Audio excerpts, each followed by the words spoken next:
Good evening, candidates, panelists, and members of the public, and welcome to the Greater Sudbury Chamber of Commerce Municipal All Candidates event.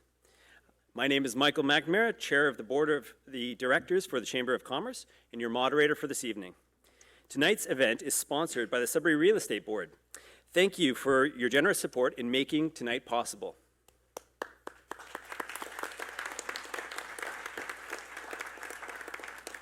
We hope tonight's event will help you decide how to cast your ballot for mayor in the upcoming municipal election. Remember, the final decision is yours, and we urge you to have your say on October 22nd. Let us begin by introducing the candidates and outlining the rules and procedure for this evening. In alphabetical order, we have at the end, current Mayor Brian Bigger, Cody Casciotti, Troy Crowder, Bill Crumplin, Jeff Huska, Dan Melanson, Patricia Mills, Rodney Newton, David Popescu, and Bill Sanders. With respect to the panel, it is my pleasure to introduce Ashley Sauvé, President of the Sudbury Real Estate Board, David Boyce, Vice President and Wealth Advisor for RBC Dominion Securities, and Cora DeMarco, Human Resource Manager at Technica Mining. Assisting me tonight is timekeeper Charlene Sissons, our question reviewer Debbie Nicholson, and our floor monitors Pamela Tarian and Saeed Raza, who are all members of the Chamber staff. Thank you very much. The candidates have been briefed on the rules of procedure for tonight's discussions, but I will outline them briefly for the audience. Each candidate will be invited in alphabetical order to address the Assembly for 2 minutes on any topic of their choice. The timekeeper will sound the bell at 1.5-minute mark to indicate 30 seconds left in each candidate's time period. The microphone will be disconnected at the 2-minute mark. Following the opening remarks, each panelist will pose one question to be answered by each of the candidates. These questions will concern municipal issues of importance to the business community, and the candidates will have a maximum of 1.5 minutes each to respond to each question. The candidates will respond to these questions in random order. The timekeeper will sound a bell indicating 30 seconds left in the time period, and the microphone will be disconnected after 1.5 minutes. Following all candidates' responses to each question, they will have the opportunity to debate the question amongst themselves for a period of 4 minutes. The timekeeper will sound the bell indicating 30 seconds left in the time period. Following the panelist questions, a public question period will be held where questions addressed to a specific candidate will be posed. Any member of the audience wishing to have their question asked, please raise your hand throughout the evening, and our floor monitors will bring you a question sheet. When you are finished writing your question, please raise your hand again, and the floor monitors will come and collect them. Questions that have been submitted electronically to the Chamber by members of the public have already been passed on to the panelists. The questions will be reviewed and posed to the identified candidate. Please identify only one candidate that you would like to have the question posed to. Questions can be asked in either French or English. For these questions, the intended candidate will have a maximum of 1 minute to reply. The timekeeper will sound a bell indicating 15 seconds left in the time period. Following the open question period, each candidate, in reverse alphabetical order, will have approximately a 2-minute summation on a topic of their choosing. The timekeeper will ring a bell at the 1.5-minute mark, and the microphone will be disconnected after 2 minutes. These are the rules that will be followed for the evening. Now let's begin by hearing from the candidates, beginning in alphabetical order for their introductory remarks. Mr. Bigger. Well, thank you very much, Michael. I'd like to start off by thanking all of you for attending and watching tonight. I'd also like to extend my thanks to Debbie and the team at the Chamber for hosting here tonight at College Boréal. I am Brian Bigger.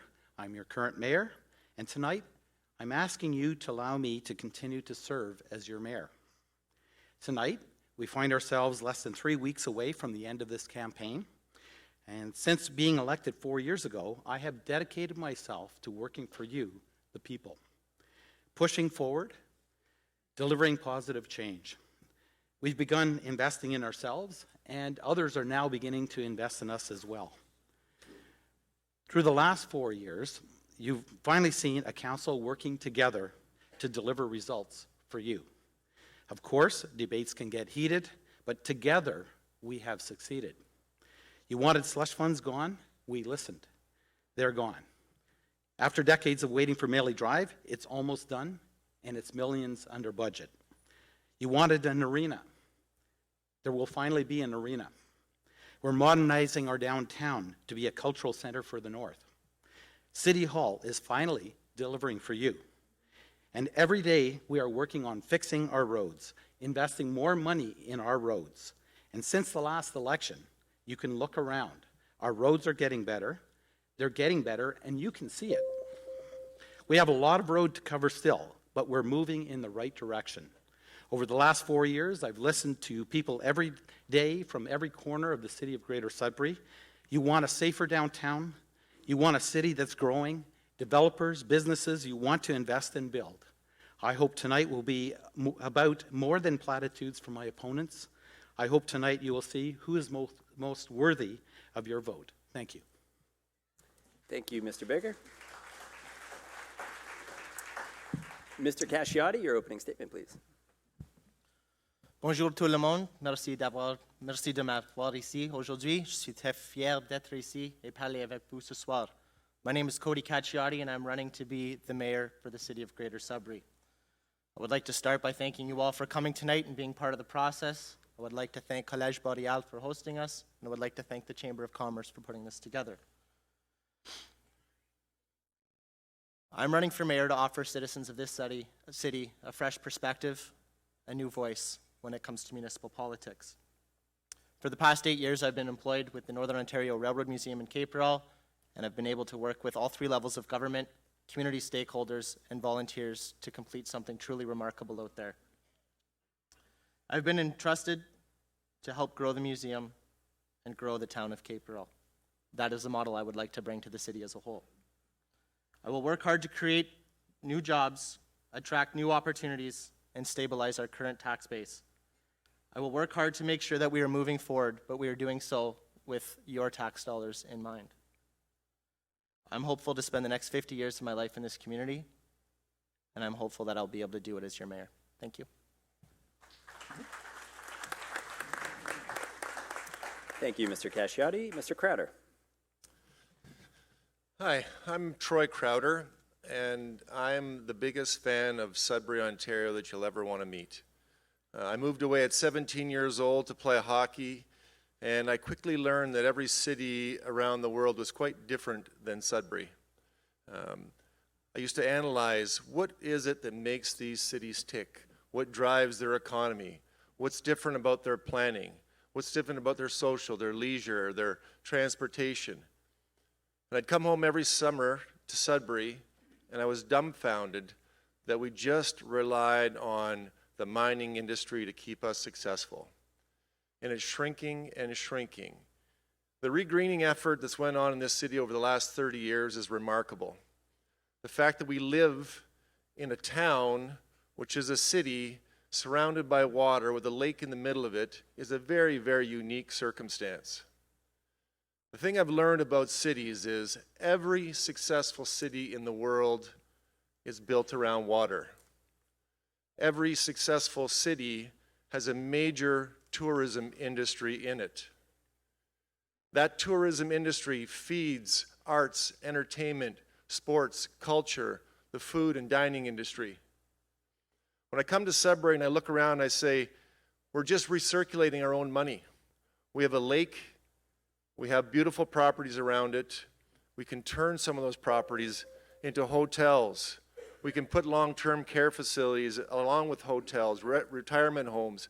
Make it a place where you can bike, you can hike, you can stay in this city and enjoy it. We need to clean up our downtown by taking all these Band-Aid solutions and putting them under one roof so that we can actually treat and help people who are homeless and have drug addictions so that we can actually focus on what our city really can do. Thank you. Thank you, Mr. Crowder. Dr. Crumplin. Thank you. I'm Bill Crumplin, and I'm as you probably know, a professor of, I like to call it urban design. I know how cities should be laid out. And I bring that to you. It's what I've been doing for the last 26 years, and I feel that I have a fair vision about what we can do and exactly how we can do it with respect to, I call it urban design, because I'm not a planner. A lot of people say, oh, Bill's a planner. I'm not a planner. I'm an urban economic geographer, and I teach urban design. Unlike Troy, I came to Sudbury in 2003, and one of the reasons was to play hockey. I've been able to strap the pads on for the last 15 years, and I quite like it. And what that means for me is I've been in the old barn. I've been in the old barn every week for 15 years through the winter, and I like it. It works. I really have a hard time figuring out why we want to replace the barn. And I say the barn with due respect because, as I said, I love it. I don't think that we actually need to invest all that money in something out on the Kingsway. I think we could retrofit the barn, and I like to compare it to the chance to change it into what Maple Leaf Gardens has become, an iconic, historic building that we could make into something really special, and we could sell that as something that we have here in Sudbury. Pardon me. And that's one of my visions that I think we could be successful with. And I hope you vote for me. I would like to have the chance to represent you. I'm really looking forward to becoming mayor and a nice change of pace. Thank you very much. Thank you, Dr. Crumplin. Mr. Huska. Hello, bonjour, Annie. My name is Jeff Huska, and I'd like to tell you why I think I should be the next mayor of Greater Sudbury. In 1991, I moved back to the city with my wife, Mary, a Laurentian alumni, because we thought it would be a great place to raise a family. The city was prospering, we had good-paying jobs, and housing was affordable. With over 300 lakes and rivers around us, what better place to live if you love the outdoors? But that picture's not as pretty for young people starting out today. Housing costs have risen. It's even more expensive if you want to build and you throw in development charges. Our roads are atrocious. And young people aren't sticking around here anymore because there aren't those good-paying jobs.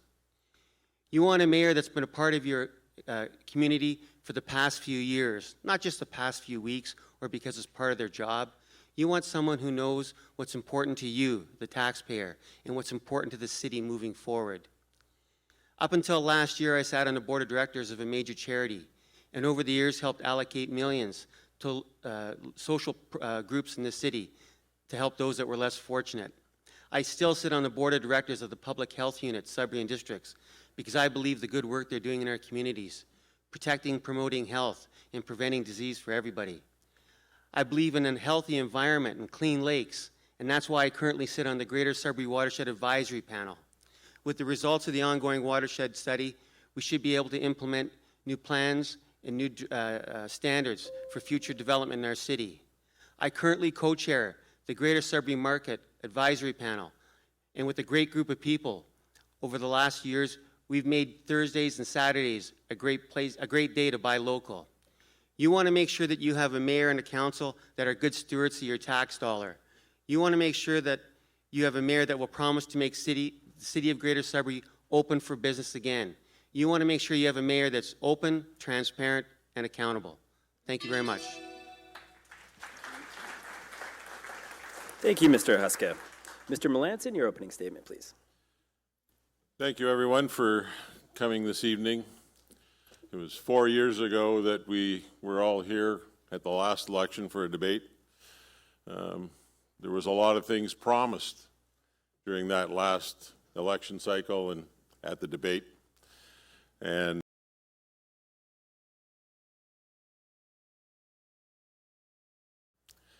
I hope that after we're done with this debate that there'll be promises that are made that will actually be kept or not made at all. Sudbury's got a long history of reinventing itself. We started out as a railroad junction, lumber, moved into minerals, and more recently we've found ourselves the regional center for education, healthcare, and some truly innovative technologies such as the snow lab, et cetera.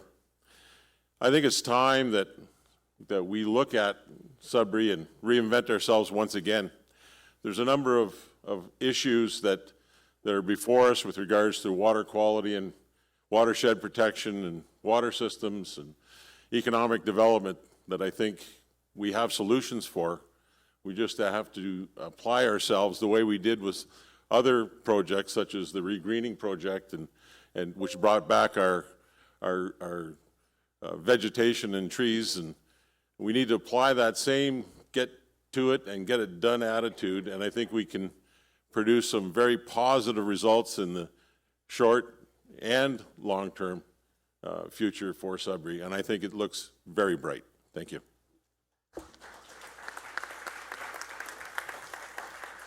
Thank you, Mr. Melanson. Ms. Mills.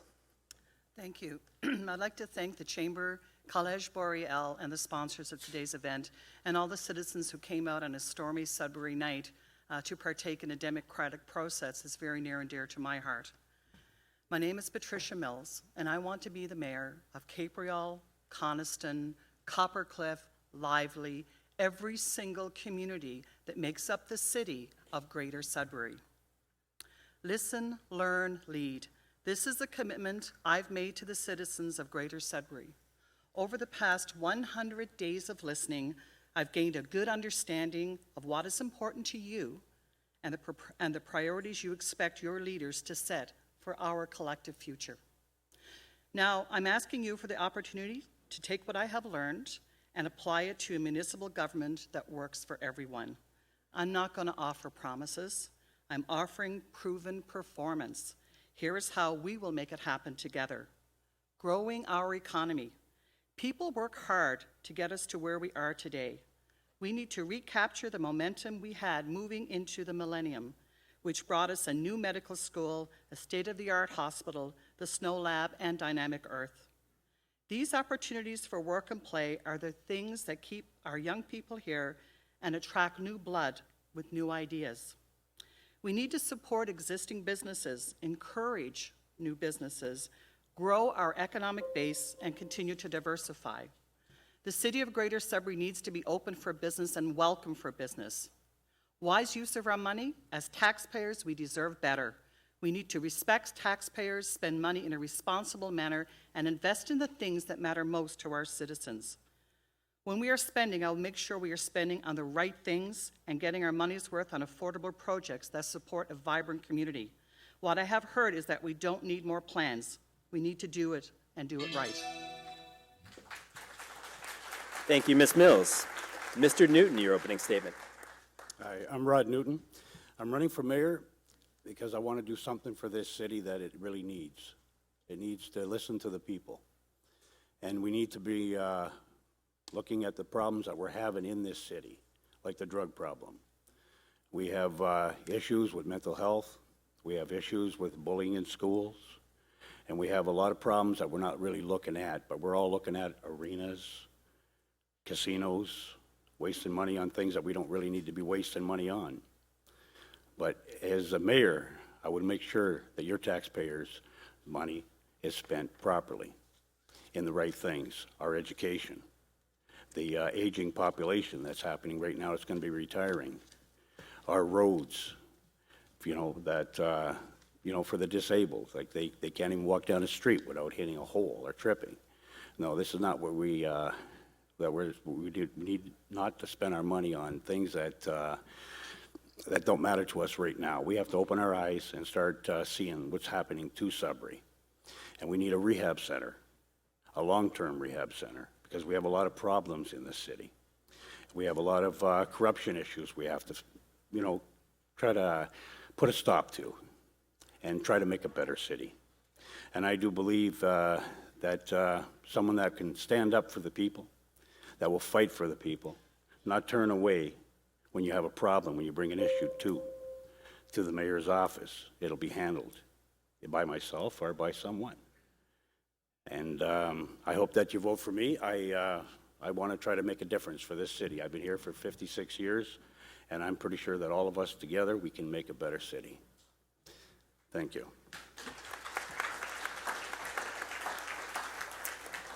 Thank you, Mr. Newton. Mr. Popescu. Heavenly Father, we come before you because you are greater than a mayor, greater than a premier, than a prime minister. You are the creator lamb, slain from before the foundation of the world, but not for the world, but for thine own. Thank you for the blessings we all enjoy. By the power of your voice, as you spoke everything we enjoy into being. Thank you for paying for it all with the price of your precious blood. That proves we are sinners, Father, before you. We have no righteousness or ability to boast about apart from the presence of your Holy Spirit within. We're gathered here before you tonight, Father, to make promises for improvement. We pray that you cancel any sin policies. You have called us to a life of soberness, godliness, centered around the study of your precious word. If it please you, Father, make Sudbury the center of holiness to the rest of the province and the rest of the country, not afraid to lose residents going throughout the world, promoting your holy standards.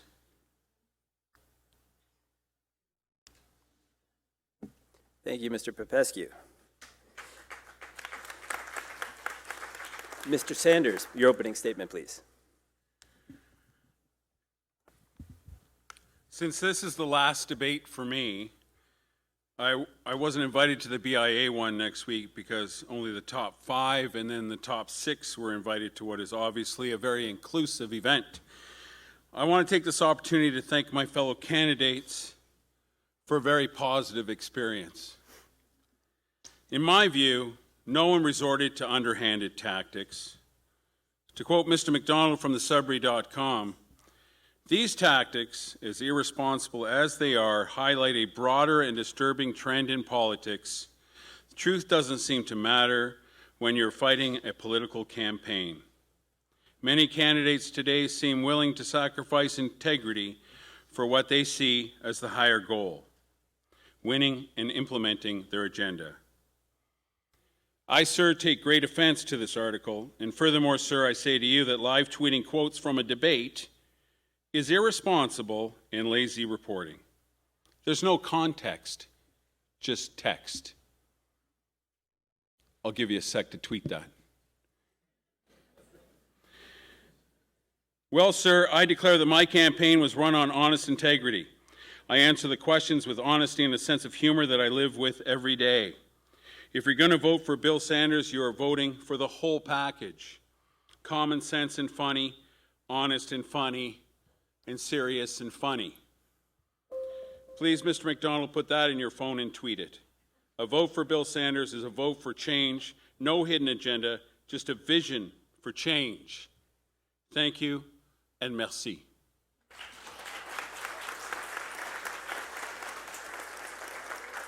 Thank you, Mr. Sanders, and thank you to the candidates for your introductory remarks.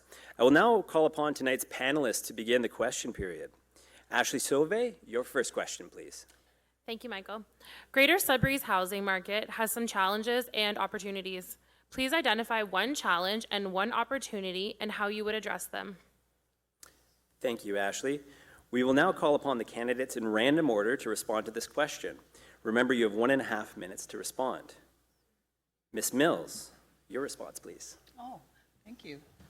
I think one of the greatest challenges the housing market has is there's not enough affordable housing for young families, young people, and seniors especially.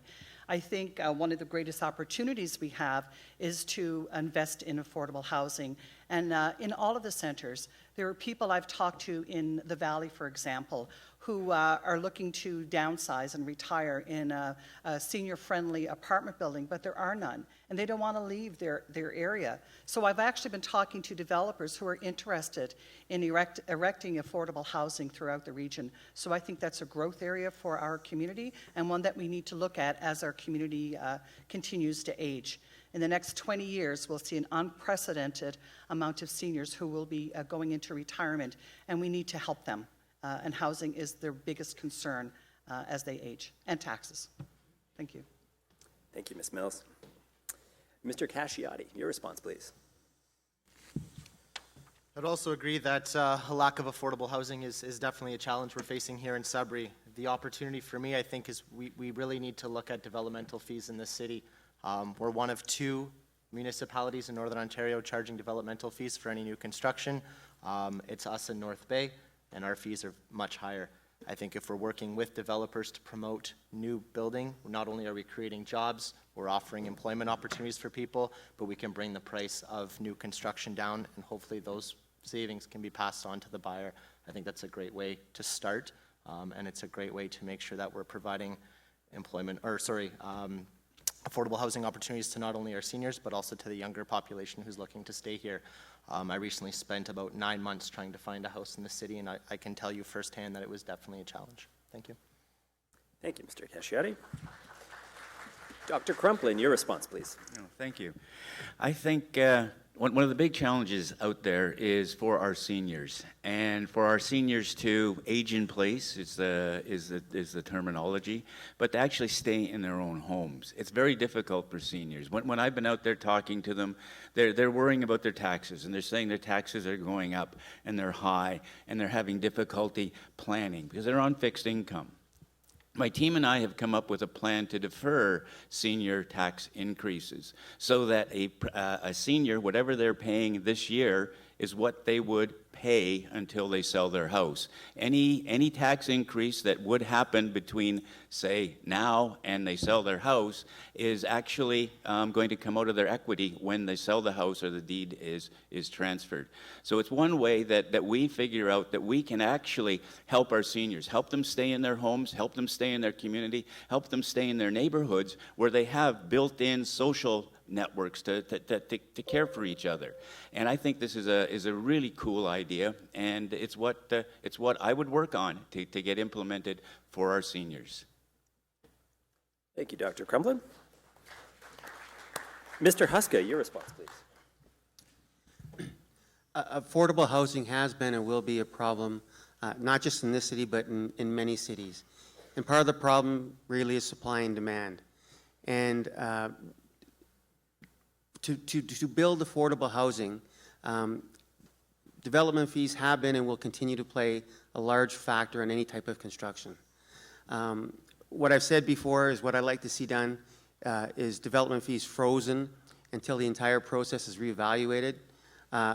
We all know that those fees get passed down to the buyer, and if we could at least have those fees paid when occupancy takes place, and then spread out over the first 4 or 5 years, so you're not strangling financially the families that are moving into these homes. What I would like to know, and someday I hope to meet, is I'd like to know why someone felt that developers alone should take the brunt of the cost of the crumbling infrastructure in our city because previous councils and administration didn't plan properly. And it's unfortunate because the cost to those developers end up falling down to the cost of the buyers. And if we could remove that, we'd be allowing a lot more people to own the homes that they want to live in. Thank you. Thank you, Mr. Huska.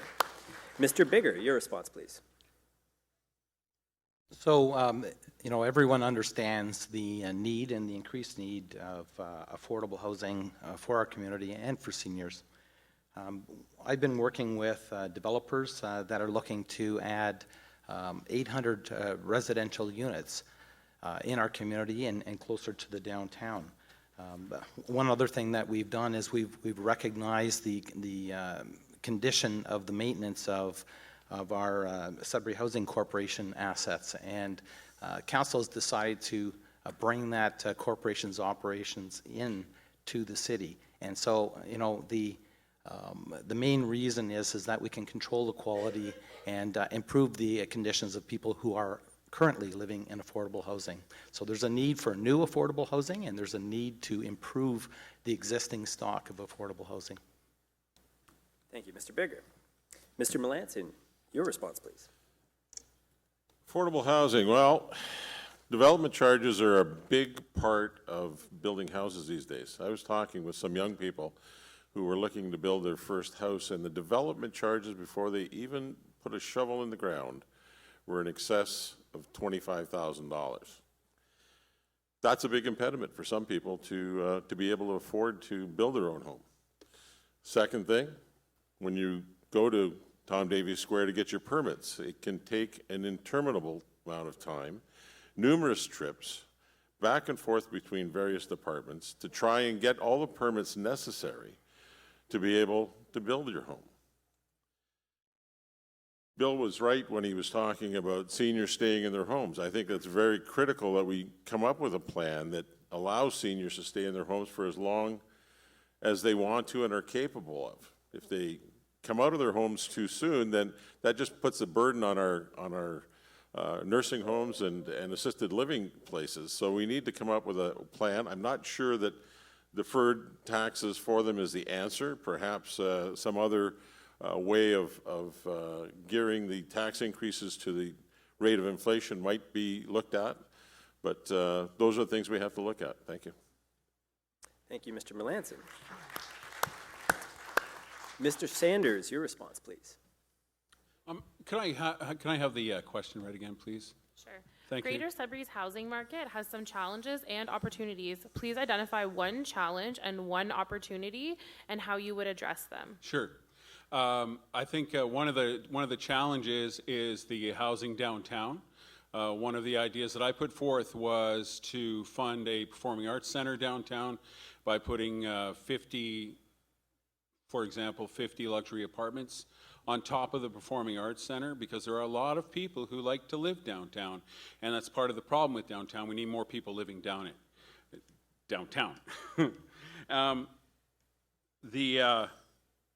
There's a great program in Holland, and I want to expand on what Bill was saying about having seniors stay in their home. In Holland, they have a program where students can apply to live with seniors. And it benefits both sides, because the student gets affordable housing by living with the senior, and the senior gets to have that companionship of that student living in their home and that security of that student living in their home. And if you haven't seen that program, it's a great program. You should look it up. Thank you. Thank you, Mr. Sanders. Mr. Newton, your response, please. Well, my response is for the, can you repeat that question again, please? Sorry. It's okay. Greater Sudbury's housing market has some challenges and opportunities. Please identify one challenge and one opportunity and how you would address them. Okay, I think the aging population, they want to stay in their homes, and I believe that as a city, as you know, they were taxpayers, we should have a program for they can stay in their homes longer.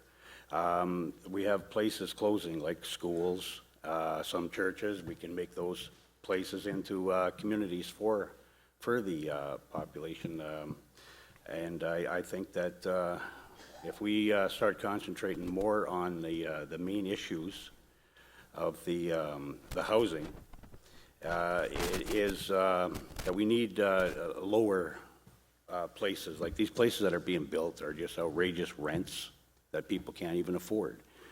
And how these places are, like what we need is something that, you know, that they can afford. And I believe these schools and these churches that they're closing down, we can make some interesting communities for them.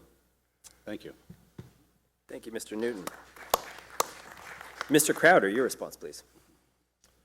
I think the biggest problem that we have in the city is an aging population, and our youth are not being employed here in the city. And so our tax base is not growing, so we're in turn paying more for taxes because we have a failing old infrastructure. Many cities build upwards in their core because it reduces the strain on infrastructure and it makes it more affordable for the city to operate, and the housing becomes more affordable. That same program with the schools is actually going on in Toronto right now. They're doing it at York University, where they have students staying with seniors, and they get a discounted rate for helping the senior out for so many hours of a day as well. You can increase zoning from an R1 or an R2 and R3, add extra income source revenues for the seniors so it can be more affordable. In the basic concept of all of it is you have to make downtown or that core a place that people want to live by reallocating some of what is going on downtown there with our drug use problem and not having a one-and-all facility to help people. Two is we can spend our money wisely so that we have more money to spend on affordable housing, like the maintenance on our Sudbury housing, which really doesn't occur. They just fix it once it's broken instead of actually trying to keep it operational. And that becomes much more costly to the city and to taxpayers. Thank you. Thank you, Mr. Crowder. Mr. Popescu, your response, please. Okay, I think one of the big setbacks to these basic necessities of life is our sin problem. It's got a lot to do. It's not just pie in the sky after you die. It's for physical blessing down here that God's laid down laws for. If I can get biblical for a moment, our original forefathers lost paradise over sin. And it wasn't sexual perversion or drunkenness. It was just trying to make themselves God, making their own law, contrary to his only law he gave them. And we see the degradation of accommodation that's provided, even subsidized by welfare because of ungodliness. We desperately need to reintroduce a Bible study program into society to make people honestly save money and honestly appreciate what they're given and submit to living humbly, not after the Jones, till they save enough to build and appreciate what they've put their money into while worshiping God. Thank you, Mr. Popescu. Thank you, candidates. We will now open the question up for a 4-minute debate amongst the candidates. You are invited to question each other or to challenge another viewpoint. The debate is now open. Who would like to begin? Mr. Baker? I'd just like to point out that we don't have, it was called developmental fees, but there are actually development charges. We don't have development charges on seniors' facilities being constructed in our city. Response? Mr. Melanson? I think you're absolutely right. I don't think anybody was suggesting that there wasn't development charges or service charges on seniors' housing.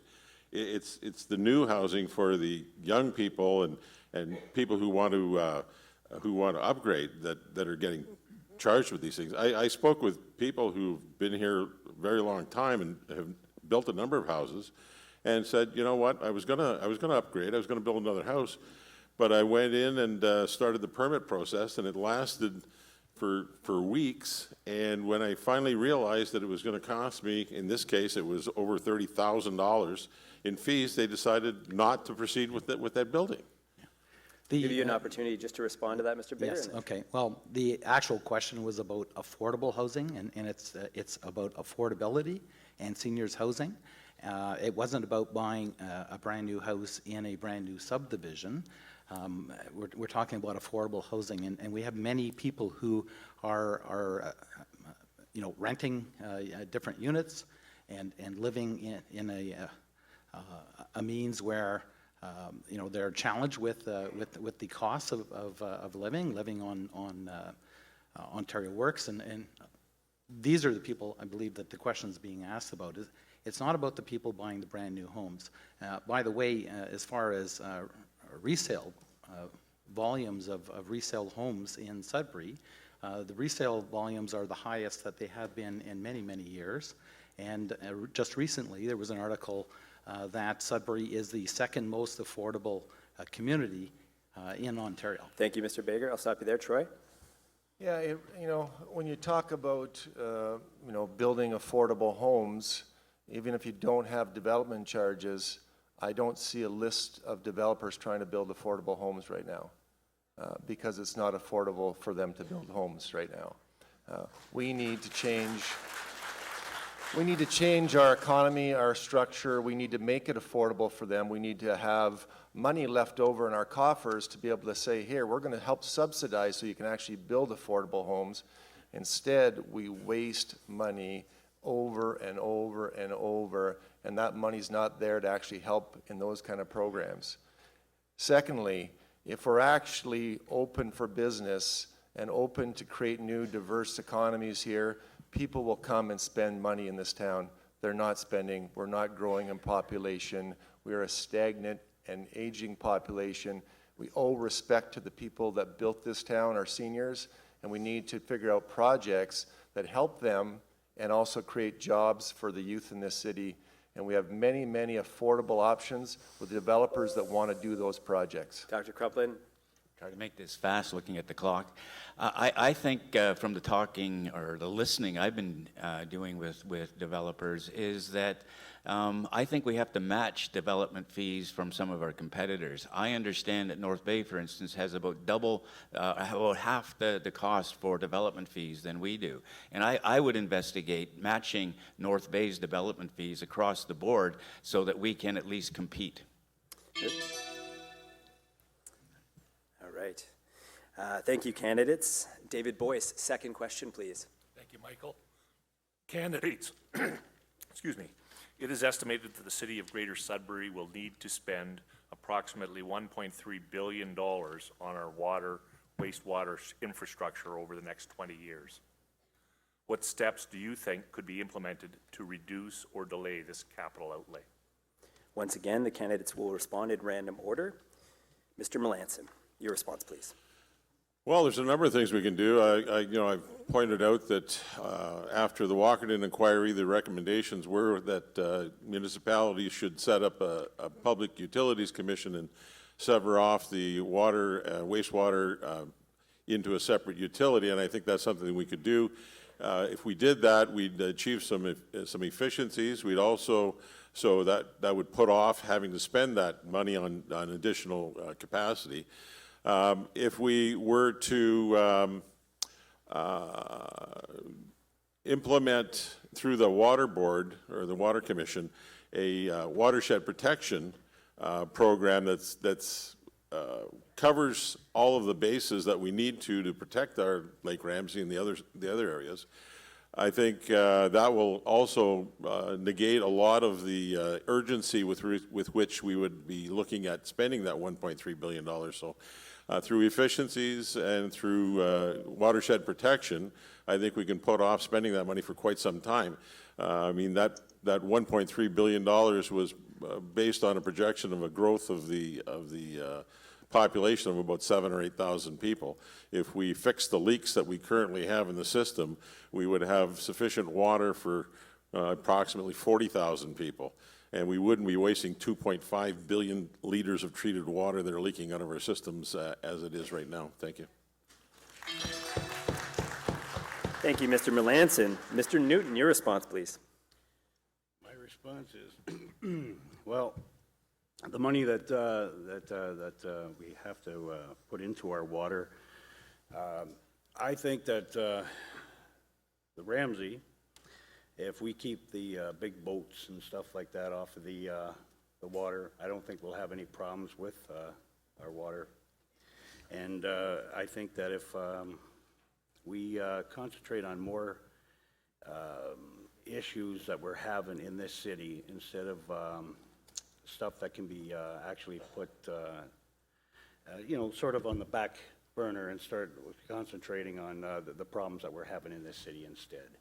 Instead of turning things around on how much we're going to spend on this and how much we're going to spend on that, we got to take a good look at this city, okay, on things that we are doing and things that are happening to our water, stuff that needs to be cleaned, filtered. We need to actually spend that money in ways that that's going to make a difference for the water in our city. Thank you, Mr. Newton. Mr. Casciotti.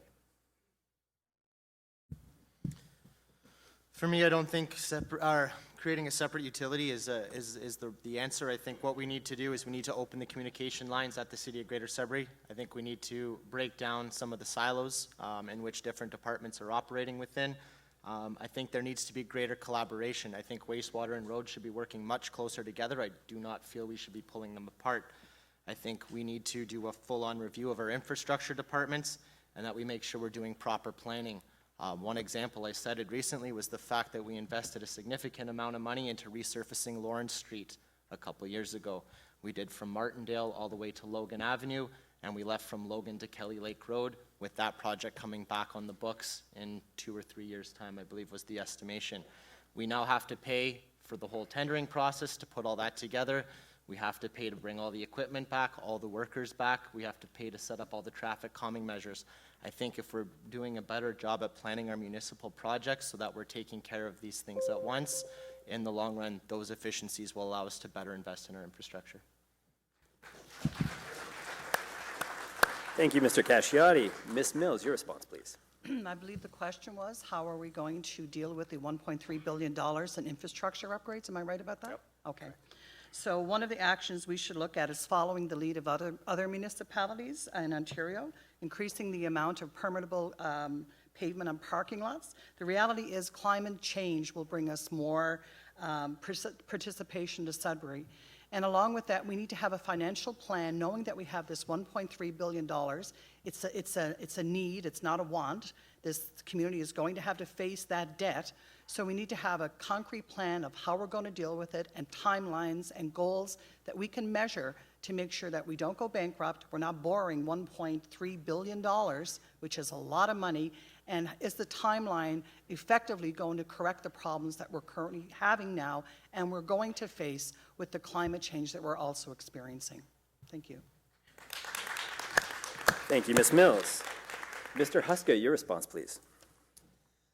I think the city's going to have to take a good look in the next few years and start deciding what are our needs and what are our wants, because we can't pay for everything.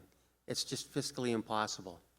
I think what a good idea would be was that the wastewater plant have actually a group that actually goes into individual homes, goes through the homes, find out where there's issues in the home, and the city offer grants to help them rectify these problems, or reduced rates, something that gives people an incentive to actually have someone come into your home and find a solution to the problems that they're having. $1.3 billion over the next 25 years is an awful lot of money. And it's something that the city's going to have to take a hard look at when it comes to funding other projects. And like I said, it's time to decide between the needs and the wants. And water and wastewater management is something that we actually need. Thank you. Thank you, Mr. Huska. Mr. Popescu, your response, please. I will keep coming back to the sin question, because when we steal from God's rules for living, He steals from our basic necessities of life, whether it's housing in the previous question or water.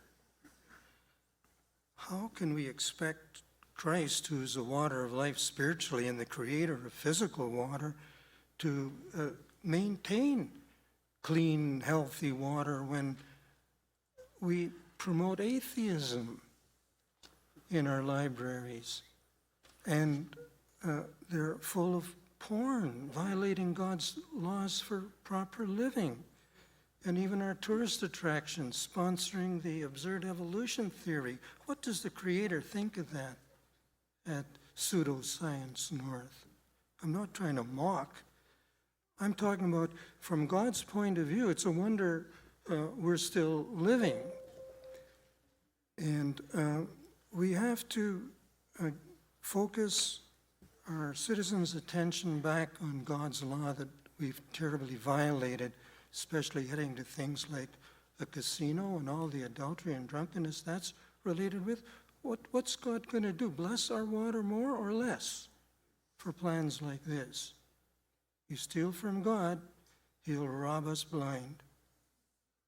Thank you, Mr. Popescu. Dr. Crumplin, your response, please. Thank you. I don't know about anybody here, but the difference in my mind between $1 million and $1 billion gets pretty foggy. Just add some more zeros. If I had a million loonies in front of me, would that cover the floor? Would $1 billion? I don't know. But we've been hearing that we're going to spend, or we're going to partially spend, we're going to be involved in spending $100 million for development out the east end of the city. That's going to be spent, and we're told we're going to share it, we're going to spend that over, or we're going to pay that back over a period of 20 or 30 years. Well, I just try to do a little bit of math here, and if we take $1.3 billion and we think, and you divide that by 100 million, that means we've got to come up with $100 million each year for 13 years. We're looking at a very serious problem here. It's extremely serious, and we do need water. And we have to do things like find alternatives for salt in the wintertime. We have to use bioengineering to slow down stormwater so that we don't have our stormwater overflowing our wastewater treatment and then having that waste go down Junction Creek. There are all sorts of things that we have to start planning for. We have to realize that $1.3 billion is a lot of money, and we have to start saving substantially now. Thank you, Dr. Crumplin. And thank you, candidates. We will now open the question. Oh, I'm sorry. Sorry, Mr. Bigger. Mr. Crowder, I apologize. And I never got Bill. a chance to respond either. Just say, Mr. Sanders. I'm not allowed at the BIA either. They didn't allow me. The only guy that's ever owned a business downtown that's running for We'll mayor, go and I out that can't go to night, the Troy. downtown business meeting either. In random order, then, Mr. Crowder, go ahead. Again, communication, Cody said it, between departments. I think that that's the biggest lacking factor in this city, in every part of this city, and what they do for you, the taxpayers. You don't know the true cost of things. You don't know what's really going on. You don't know what projects, who has their hand in what. That's been a problem in this city for quite a while now. The wastewater and water issue here is very simple. There's a hole in my bucket, dear Liza. 30% of the water that we filter and treat is wasted through leakage in our city. There's a wonderful man named Bob Tate who's done a whole study. Bob Tate also was the one that proposed to the city that we should put low flush toilets and efficient shower heads in the Sudbury community housing projects. He said you'd pay for it back in savings in 2 years. It was paid off in 18 months. Now, we have wells out in Valley East that are running at 80% capacity. So if you want people to reduce water usage, if you incentivize what the family usage per building is and rate them at that rate, and you charge extra for going above that, we could literally, and we fix our old infrastructure, we would never have to spend $750 million of that $1.3 billion, and we'd have lots of money left over for a lot of great projects in this city. Thank you, Mr. Crowder. Mr. Bigger, your response, please. Well, as mayor, I really appreciate the opportunity to talk about things that we're already doing. Most of these observations come from a recent report on water, wastewater, and a strategic plan, and the $1.3 billion number that you've been hearing about. So it's one thing that I've been working on very hard since the start of my term, is developing the asset management plans, developing a long-term strategic plan. I've been a strong proponent encouraging the use of innovative practices and technologies like a smart metering program, district metering, enhanced preventative maintenance. We found ways to do that. We need district metering to detect and address areas where there are leaks. We're leaders in relining of water pipes in the entire province, and that is where we extend the useful life of a water pipe by 50 years at half the cost of replacing the pipe. So we're already taking great steps. We're making great advances in improving the way that we're managing our water, wastewater. These are reports and projections, but it certainly doesn't mean that we're borrowing $1.3 million or just rushing out to spend it. Clearly, you need to know what the current situation is to be able to move forward in a... Okay. Thank you, Mr. Bigger. Mr. Sanders, please. Your response. Thank you. What you don't know is that out of that $1.3 billion, $500 million of it is permit fees. So I'm just kidding. What? Yeah. What the city needs is a program of education, education, and education. You can't have enough education and incentives to save water. Your only other option is, when your son is having that 20-minute shower, don't flush the toilet because you're wasting more water, but shut-off valves, which I had to install, work amazing.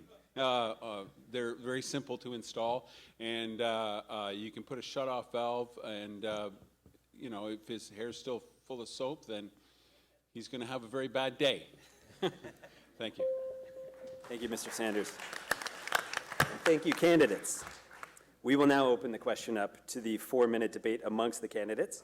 You're invited to question each other or to challenge another viewpoint. The debate is now open. Ms. Mills. Okay, this question is for Brian Bicker. So what is the plan in the next 2 years to deal with the infrastructure problem under that $1.3 billion heading? What is the concrete plan? Well, all the city's plans are openly available. They've been presented to council. If you would go to the city website. No, I'd like you to answer the question, please. Well, this is a large document. What part would you like me to describe? What's the city's plan for the next 2 years? The city's plan is to continue working on repairing the water mains and the implementation of metering systems and working towards district metering for our community. And these are all concrete steps that we can take to have a positive impact on the leakage in our system. Now, our system has water losses, but many other municipal systems have equivalent water losses. I'm sure that if you look at other municipalities, you will see that they have water losses in all water systems. So we're taking a proactive approach, and we're investing wisely in fixing the problems that we've inherited. Thank you, Mr. Bigger. I'll stop you there. Mr. Huska, did you have a comment, Ted? I do. I'm not a mathematician like my next neighbor, Mr. Crumplin, is here. I'm a healthcare worker, so I'm going to take his math to be good. And I'm going to mention that I'll be the bad person in the room. If we're going to have something that's going to cost us roughly $100 million a year moving forward, you know what? Someone wants to build a casino that's going to take $100 million out of this community every year moving forward. Now, not all of that is going to be something that would be gone, but if we can take that $100 million and not put it into a casino and have our money go to the province and have that money reinvested into our city, where the tax base will increase, which will give revenue to the city, which will actually cut down loans that we have moving forward. I'd rather see that $100 million reinvested into our city, where we have bills like a $1.3 billion wastewater program, instead of going somewhere else where it'll never make its way back up here. Thank you, Mr. Huska. Mr. Melanson. That's wrong. We don't have the same leakage rates as other communities. At 28%, we're almost 2.5 times higher than what the average is for Ontario communities. And we have capacity that we can, if we repair our leaks, we'll have sufficient capacity that into the foreseeable future, we won't have to be looking at additional capacity to treat. We'll be saving $6 million in treated water that's now leaking out through the pipes, and we'll be not pumping 2.5 billion liters of water out of Lake Ramsey every year that's leaking into the ground. Mr. Bigger, give you an opportunity to respond to that. Okay. Well, first of all, counting dollars of lost water. The point of water that is lost in the system is that it's not built. So it's not a recovery of funds or less money. It's water that is lost in the system. That's the value Water of you water. can't charge for? But what I would like to understand is what the source is of the statement that our water system is double the losses of other municipalities, because that's not my understanding. Thank you, Mr. Bigger. I just want to say that when I lived out in Lively near Meatbird, I was the recipient of a sewage tanker that came out every day or a few times a day to dump sewage onto the tailings out there, which was very lovely. And when I questioned the city engineers about it, they asked me what I would do about it, which I thought was odd. But I said, well, in Holland, they had a pig manure problem, and if you filled all the trucks up with pig manure, it would actually go right around the globe. And they came up with a process that recycles pig manure into drinking water. Just look at other places. Thank you, candidates. Cora DeMarco, third question, please. Thank you, Michael. What specific steps would you take to increase economic development and business growth in Greater Sudbury? The candidates will now respond in random order. Mr. Huska, your response, please. First and foremost, I'd make our city open for business. I spoke to a lawyer of one of the major developers in the city, and I asked, where is the best place in this province to do business? And her response was Mississauga. Mississauga, because when any developer picks up the phone and calls that city, they get responses right away. They get answers within the first half hour. They don't have to wait weeks on end to get a result back from the city of Greater Sudbury, which is happening right now. Actually, I've spoken to some engineers in the city that have waited for weeks on end and still haven't even gotten a call back. If we're open for business, we're open for business. And we need to make sure that we get rid of the development charges, we allow people the opportunity to bring their businesses here, we allow them the opportunity to grow, and our city works for the businesses to get them up and running and not against them. Thank you. Thank you, Mr. Huska. Mr. Melanson, your response, please. Well, I think what we can do is take a page from North Bay's page. I mean, they don't have development charges. They have a lower tax rate, a commercial tax rate. I think Sudbury here on industrial tax rate is $3.50 a square foot. The provincial average is $1.70, and North Bay is $1.01. They don't have development charges like we do. They have a special team at their at City Hall that when a developer or someone wants to bring a business into town, goes in, he meets with that one individual, and the team is put into play, and that one individual walks it through the whole process, and they're issuing building permits and whatnot in less than 60 days. So the same process in this city takes months, costs thousands, and frustrates most people who have the unfortunate experience of trying to do it. I know from experience in trying to get stuff started in this city, it's very difficult to deal with the process down at Tom Davies Square, and it leads to a lot of lost opportunities for the city. So we need to streamline that, take a page from North Bay's books, and welcome business instead of hanging out the close for business sign. Thank you. Thank you, Mr. Melanson. Mr. Newton, your response, please. What was the question again there on that? Sure. What specific steps would you take to increase economic development and business growth in Greater Sudbury? Okay, for those, well, like I said, if we want growth in this city, we got to start looking at the problems that we're having in the city. And those are the things we have to start concentrate those issues. Until we get those under control, I'm worried about Sudbury. I think that that we have to concentrate on the problems that we're having, like the drug problems, the school problems, and stop wasting money on issues that doesn't really matter right now. Let's try to make this the city a good city by spending the money wisely, by making you know, like I said, we have to start putting our priorities in the right fashion here. Like we need a rehab center. We need to have a good look at the council that what they're trying to push through. As taxpayers, we're tired of spending our money on the stuff that's happening in this city, and nothing is being done. What's going to happen after this 4 years? Take a good look at it. It's going to be like a gravel pit. Okay, they're patching up holes everywhere, and after this election, there's not going to be any roads fixed. Okay, what they're going to do is waste money again. So what we got to do is we have to start taking a good look at the city and start doing the right thing. Thank you. Thank you, Mr. Newton. Ms. Mills, your response, please.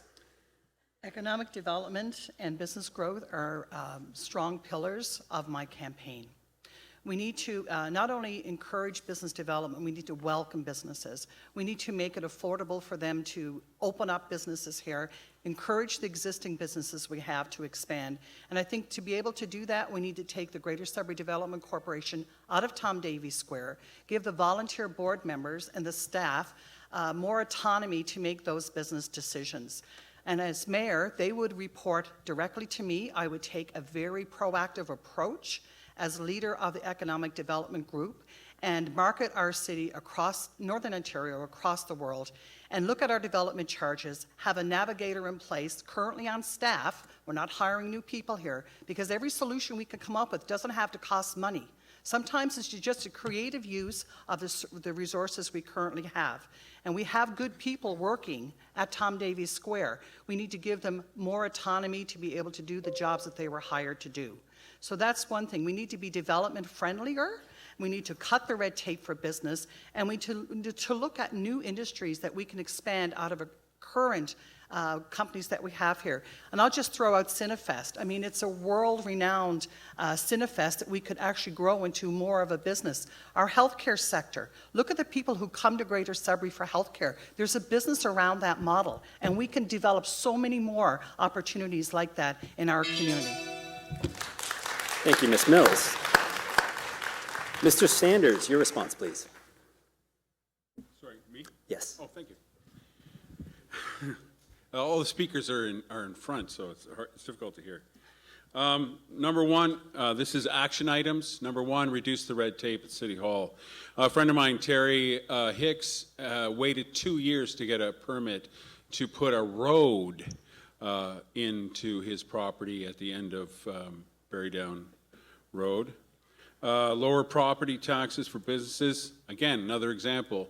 We were looking at buying 100 Georges when it was in trouble and it was for sale, and the price was pretty reasonable. But when we found out it was $38,000 a year for property taxes, it was a no-go for us. And obviously it was a no-go for the person who bought it because they tore it down and turned it into a parking lot.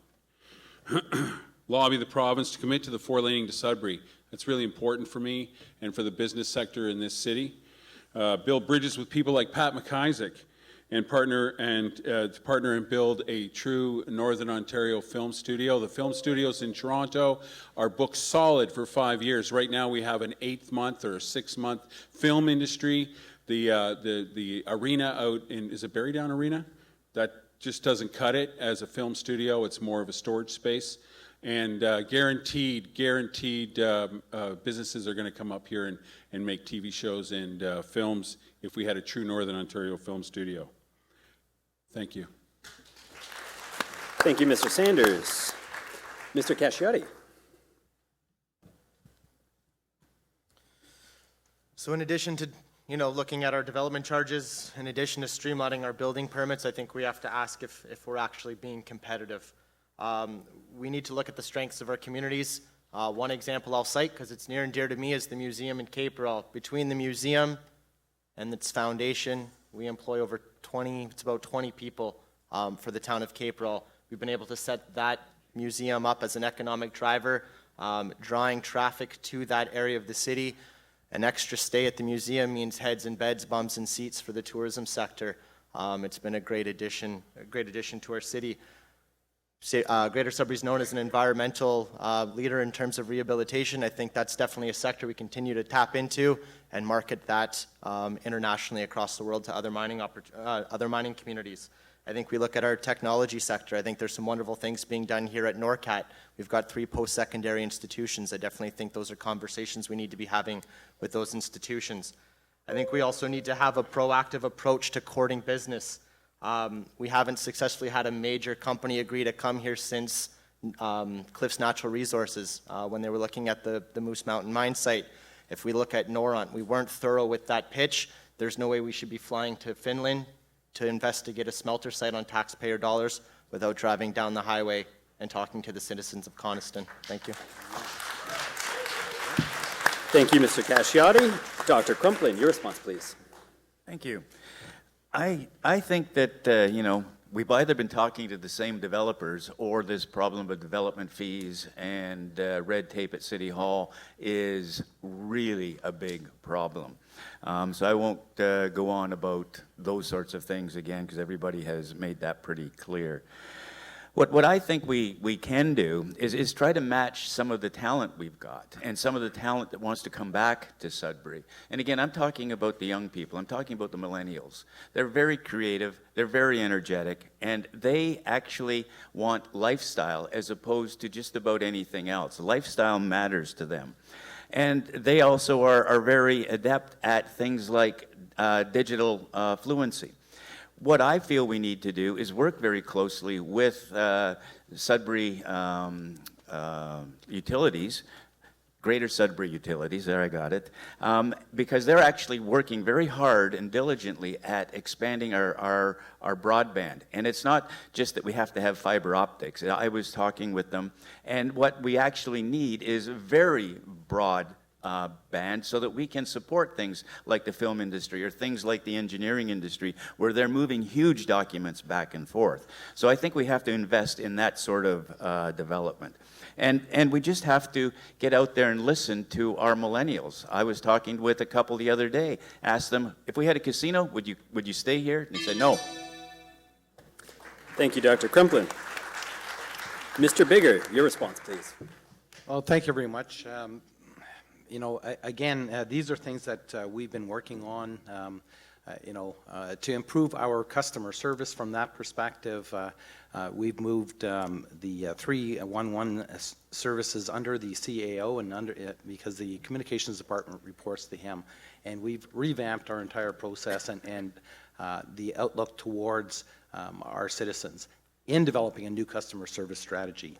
Working with our planning departments and the people who are working with the builders and developers, you know, I absolutely support the idea, and we've moved forward to develop a technology strategy for the city, to develop a land and property management system, and it's been prioritized very high on the list. It's something that we're definitely moving forward with. I've also promised to work with council, because it's not something that you just move into the mayor's office and do unilaterally.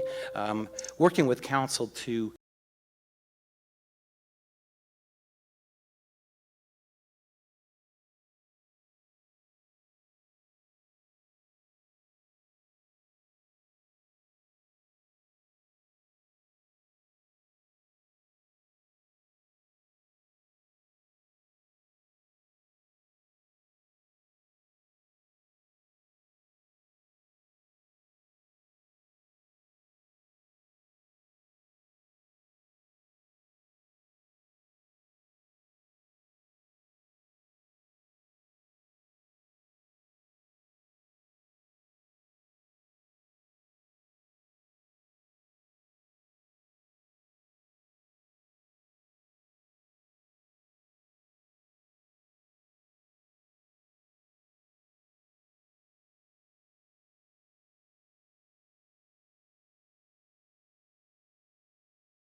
representation in the core of the city. I think the problem lies in that there is so much waste in this city that the cuts go to the outlying areas. Towns of Walden, Valley, Garson, ever since amalgamation, have had reduced services, poorer roads, because there's less money, and that's the first thing they seem to want to cut. For me, it comes down to is if you spend your money wisely, you should have enough to actually take care of those areas and service them the way they were before we amalgamated. I live out in Walden, and I've seen the changes over there. I realize that in a community like Sudbury, we're dealing with infrastructure and a downtown core and what we can do there, and the outlying areas we really need to focus on industrial, light industrial, and creating opportunities for jobs out there so that we can expand our economy and then actually put more money into roads and services out in the outlying areas. Mr. Crowder. Next question, please. Question for Cody Cacciati. With respect to road, sewer, and water upgrades, many cities in Ontario have chose contractors to work extended hours during the summer months or overnight, or to complete road work as quickly as possible and to reduce the impact on motorists and affected businesses. Is this a solution you would support and recommend to City Council? Absolutely. Sudbury is a shift work town. We've got miners working around the clock. We've got healthcare professionals working at the hospital. I don't see why it's a conversation we can't have moving forward. One of the most frustrating things is when you're trying to do your morning commute and you're stuck in a queue line or a zipper line trying to get to work because there's road work going on. They're painting lines down the highway. I was on my way out to Caperall one day, and there was a line painting truck, and there was probably a lineup of about 78 to 90 cars on the way out there at 8:30 in the morning. So definitely, this is definitely something I think we need to have that conversation about to find some efficiencies. Thank you, Mr. Cacciati. Next question, please. My question is for Bill Sanders. What steps would you take to improve Greater Sudbury's image in order to attract investment, new residents, jobs, and business growth opportunities? And I have a minute. First of all, we had a conference this spring. It was called OHITE.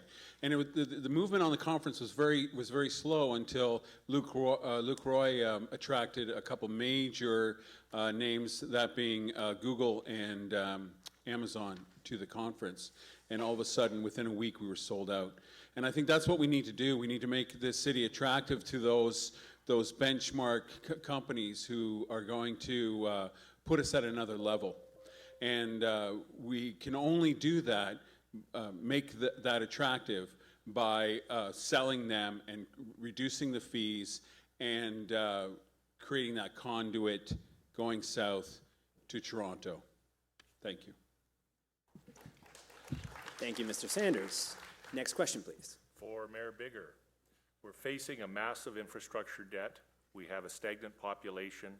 We can't keep young people here, and we're having trouble attracting young professionals to replace an aging tax base.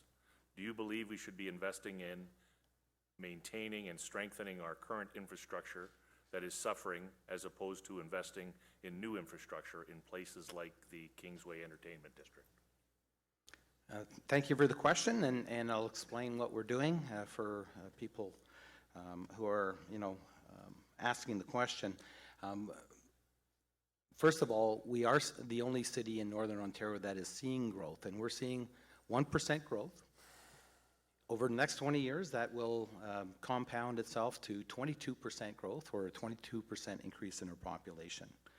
There's a big difference between debt and deficit, and so people confuse those two terms.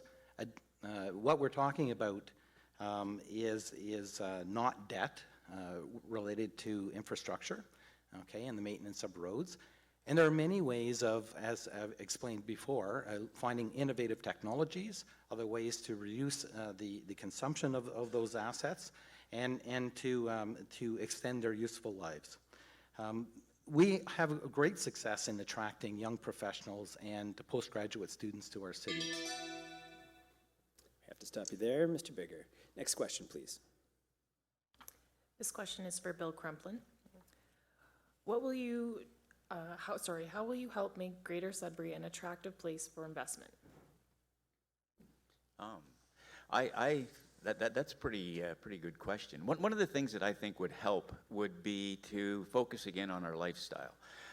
We've got a lot of wonderful natural things here. We've got our lakes, our rivers, this time of year with the color in the trees, all those sorts of things. But I think one of the things that would work, and particularly it would help our young people, is for us to do something downtown. I have a vision of closing off one of the sections of the streets and having a pedestrian mall where we have pop-up retail. We allow the restaurants to spill out onto the patio, onto the street. There'd be no cars.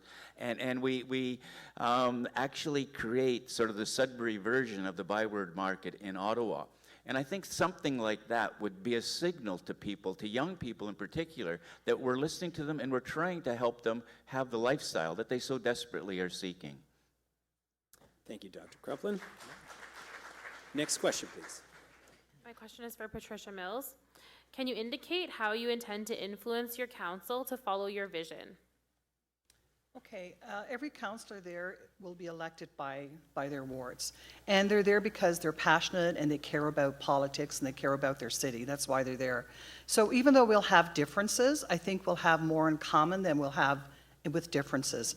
And I have a very successful business career, and it's not because I'm a genius, it's because I work with people, and I can work with all kinds of people. And finding our shared ground is one way to do it. We have tools available to us so that when councillors don't respect our citizens, there are tools available to us to deal with that.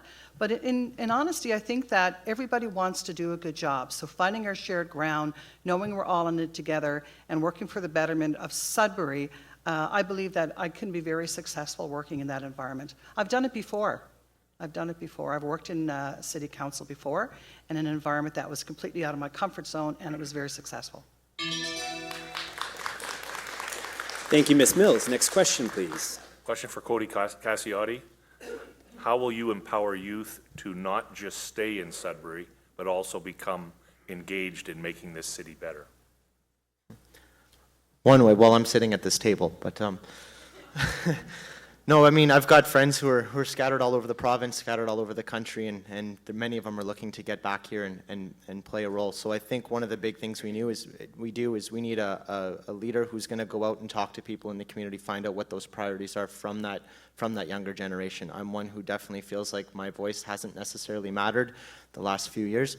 And I want to be part of the solution moving forward. So I think the first thing that I've got to do is, if I were lucky enough to be elected mayor, is go out and talk to people, find out what their priorities are, and then find a way to work collectively with council to implement those things to make Sudbury the most attractive place it can be to keep that youth here.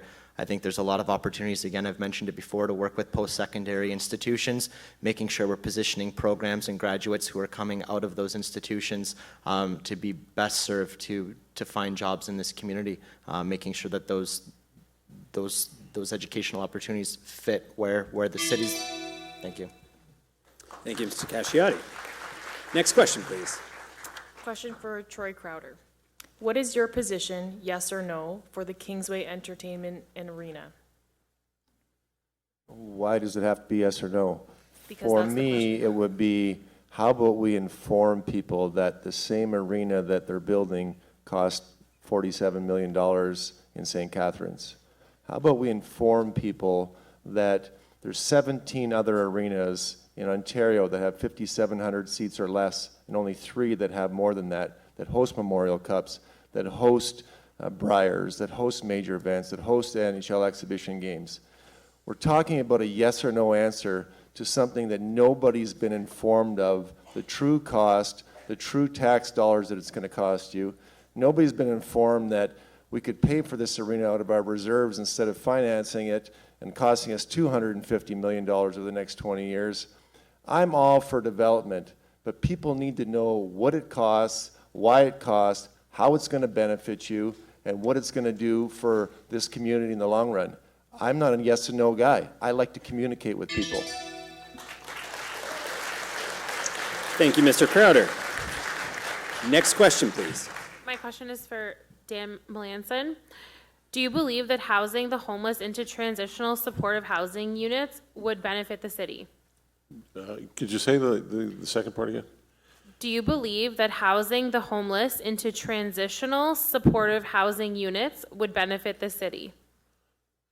Yes, actually, absolutely. It would benefit the city. I think, one of the problems that we have with the downtown right now is that there's a lot of homelessness.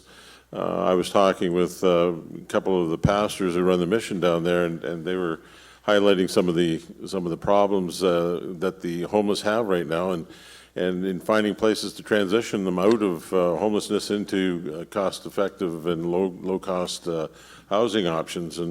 And a couple of suggestions that had been made with regards to possibly repurposing some surplus buildings that the city owns into that kind of a transitional facility, and I thought that was an excellent idea on their part, and could be expanded on to include other aspects of the homelessness and drug issues downtown. So that's something that I would absolutely support. Thank you, Mr. Melanson. Next question, please. For Patricia Mills. The healthcare system, as you know, in Sudbury is a large portion of the workforce and contributes to our tourism. How will you address the numerous healthcare programs and jobs affected by recent cuts at Health Sciences North? That's a good question. When I think of the 60 nurses in particular who got their layoff notices, I'm wondering if we're going to lose 60 families. As we all know, the healthcare is a provincial concern. But there are some successes around healthcare too in Greater Sudbury. We're the regional healthcare centre for Northern Ontario, Northeastern Ontario. We have a medical school, a cancer centre. One day we'll have a neo-kids centre as well. And a lot of people come here for healthcare. So we have a very good proactive program to attract doctors and nurses to our community. So I'm not sure if those 60 nurses can be reintegrated into other parts of the healthcare system. We are dependent on the province for more funding. Hopefully it will come through. And if not, we have to lobby consistently and hard to maintain the services that we do have. Thank you, Ms. Mills. Next question, please. Question for Jeff Huska. Would you commit to establishing a permanent, dedicated farmers market building to expand our food security? As the co-chair of the current market, that would be phenomenal. Just so everyone is aware, and opportunity to push the market, there actually will be a winter market this year. The market that we have now has garnered amazing success in the last 3 or 4 years. And there's nothing more important and nothing healthier than eating locally grown, amazing food, and they do a fantastic job. And right now, the market advisory panel is moving towards an independent organization that's actually going to take over the market, step away from the city, and have an independent, non-for-profit that's actually going to be running it. So things can only get better, and things will only improve in years to come with the market. Thank you very much for the question. Clever question indeed. Thank you, Mr. Huska. Next question, please. My question is for Bill Crumplin. You mentioned competing with North Bay on development charges. Do you believe that the situation in North Bay is the same as a city 3 times the size? Excuse me. No, there are differences, obviously, between North Bay and Sudbury. But I think one of the things that we might have done wrong, we might have bitten our nose off to spite our face, given the fact that we thought the mining industry was not footloose, that we had it here and we could keep milking that cow, so to speak, and raise our taxes. And I think maybe what's happened, and we can see the absence of it really, many big parts of Vallée and Glencore have actually moved underground to avoid taxes. And so we're in a little different situation. I think we thought we had something that we could really benefit from. North Bay maybe has been more competitive from the very beginning because they didn't have anything that was that, in their minds anyway, that stable. Their businesses maybe were more footloose. So I think that what we need to do is be more realistic about our development charges. Thank you, Dr. Crumplin. Next question, please. Question for Brian Bigger. The Brampton region has Patrick Brown as a mayoral candidate who is planning to let all seniors take transit for free. Edmonton is also proposing the idea of free transit for everyone. Are you willing to do the same thing and consider free transit for everyone, or at least for seniors and children? Well, thank you again for letting me describe things that we already have in place and working towards. So earlier this fall, we've asked staff to come back with proposals on affordable access to transit as well as affordable access to our leisure facilities. And one thing that we did investigate early on in our council term was free transit for seniors. There was a small group that did partake in that, but after a council reviewed the end results of that program, we actually implemented a program that is tied to more closely to ability to pay. And so that's how the program has evolved up to this point. But we're taking another look at it as we move forward towards the 2019 budget. Thank you, Mr. Bigger. Next question, please. Question for Patricia Mills. In your opinion, what is the biggest problem that our city is currently facing, and what would be your plan to fix it? I think the biggest problem we're facing now is a lack of leadership and a lack of transparency. And how I would face it is that we have to be more accountable to the taxpayers and the citizens of our city. We need to know what's going on. We need to know when commitments are made using our money, what the process is and what the plans are, and what exactly is committed, how long it will take, what it means to us as taxpayers and citizens. There is a strong lack of transparency. I've been to thousands of doors, and I hear it all the time. What's going on at City Hall? We don't know what's going on at City Hall. So what I propose to bring to the table is my FOI, is that I will respect and I'll be open and transparent, and I'll deal with integrity, which is very, very important to me. We work for the citizens of Sudbury. We work for taxpayers, and we need to be more accountable to people that we work for. Thank you. Thank you, Ms. Mills. Next question, please. My question is for Troy Crowder. Regardless of where a new arena is built, how would you like to see it financed? I mentioned a little bit about that, but we have investments with the city in the plus $300 million range in low interest bearing yields and bonds. We have reserves in the $300+ million. I don't think that we really need to finance this thing and borrow the money, so it costs us in excess of $200 million by the end of it. If we're really going to do an arena, we're really going to do a project, I believe that we have enough money that in this world, real estate has always been the greatest investment, so why wouldn't we invest into real estate that we own in our city and pay for it right away? Thank you, Mr. Carter. Next question, please. For Rod Newton, as mayor, what specific actions would you take to support arts and culture in Greater Sudbury? The arts, the young, they're our future. And I would definitely look into working very close with them. That's what we have to start looking at is the young people in the city. And I'm hoping that we get to meet with them and understand them and work with them to make a better city. Thank you. Thank you, Mr. Newton. Next question, please. For Bill Sanders. I nodded off there for a sec, sorry.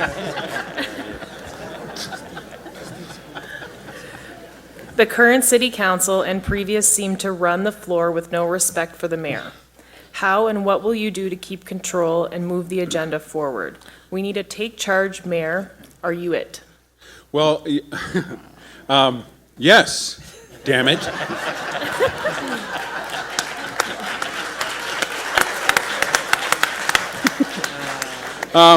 I come from the theater world, and so in the theater world, you have a large diversity of personalities who are very difficult to negotiate with. And it seems to me the present council is a large diversity of personalities that are difficult to negotiate with.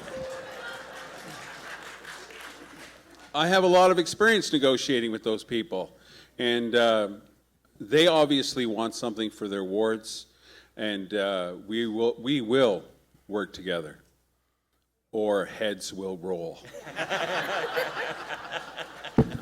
Thank you, Mr. Sanders. Next question, please. My question is for Jeff Huska. Can you tell us more about your plan regarding super roads using better asphalt similar to highway quality? In my campaign, the number one thing I've been talking about is our roads. I think our roads are the worst they've been in many, many years. And I truly believe that on all our major arteries, all our major thoroughfares, we should be looking at a product like SuperPave. SuperPave came in the late 90s, 1990s, and what they do is they actually take studies and tests of the roads in question with the loads that are going to be used on it, and they build a formula for that road so it lasts for that road. What we're using now is Marshall mix that was invented in 1939. My God, there's got to be some technology that's changed since then. You know, from what I've been told from developers, when you come off the South Bypass to the Walmart, they've taken SuperPave and they brought that all the way down right to the Walmart lights. I challenge any of you to take a look at that road. There's not a dent, a ding, or a pothole in it. And that's what we should be having on all our roads. Thank you, Mr. Huska. Next question, please. For Cody Cassiotti, healthcare in Sudbury is a real problem. Often people have to travel to Barrie or Toronto for basic appointments such as a dermatologist in order to avoid a long wait time. What would you do to address this issue and elevate Sudbury to a proper level of healthcare? It's a great question. We've seen that beep already. We've seen in the past that we've done really well at recruiting doctors to our city and keeping them here through various incentives. I think that's a program we can continue to work with and specializing with it. The issue that I'm hearing from some of the doctors who have come to our community is that the lifestyle piece isn't here for them. So when they're 5 years or 10 years are up at the end of it, it's not a place they're necessarily looking to stay. So I think it's great that we're able to attract these doctors in the first place, but we need to make sure that we've got the necessary lifestyle components here in our community to keep them here. I think we need to continue to work closer with the Northern Ontario School of Medicine to make sure we're training doctors as well that fit the needs of our community and make sure that we're providing those employment opportunities for them. Thank you. Thank you, Mr. Casciotti. Next question, please. Question for Dan Melanson. Building and planning red tape at Tom Davies Square continues to be a burden for businesses. What will you do to address these challenges? Is it for me? Yeah.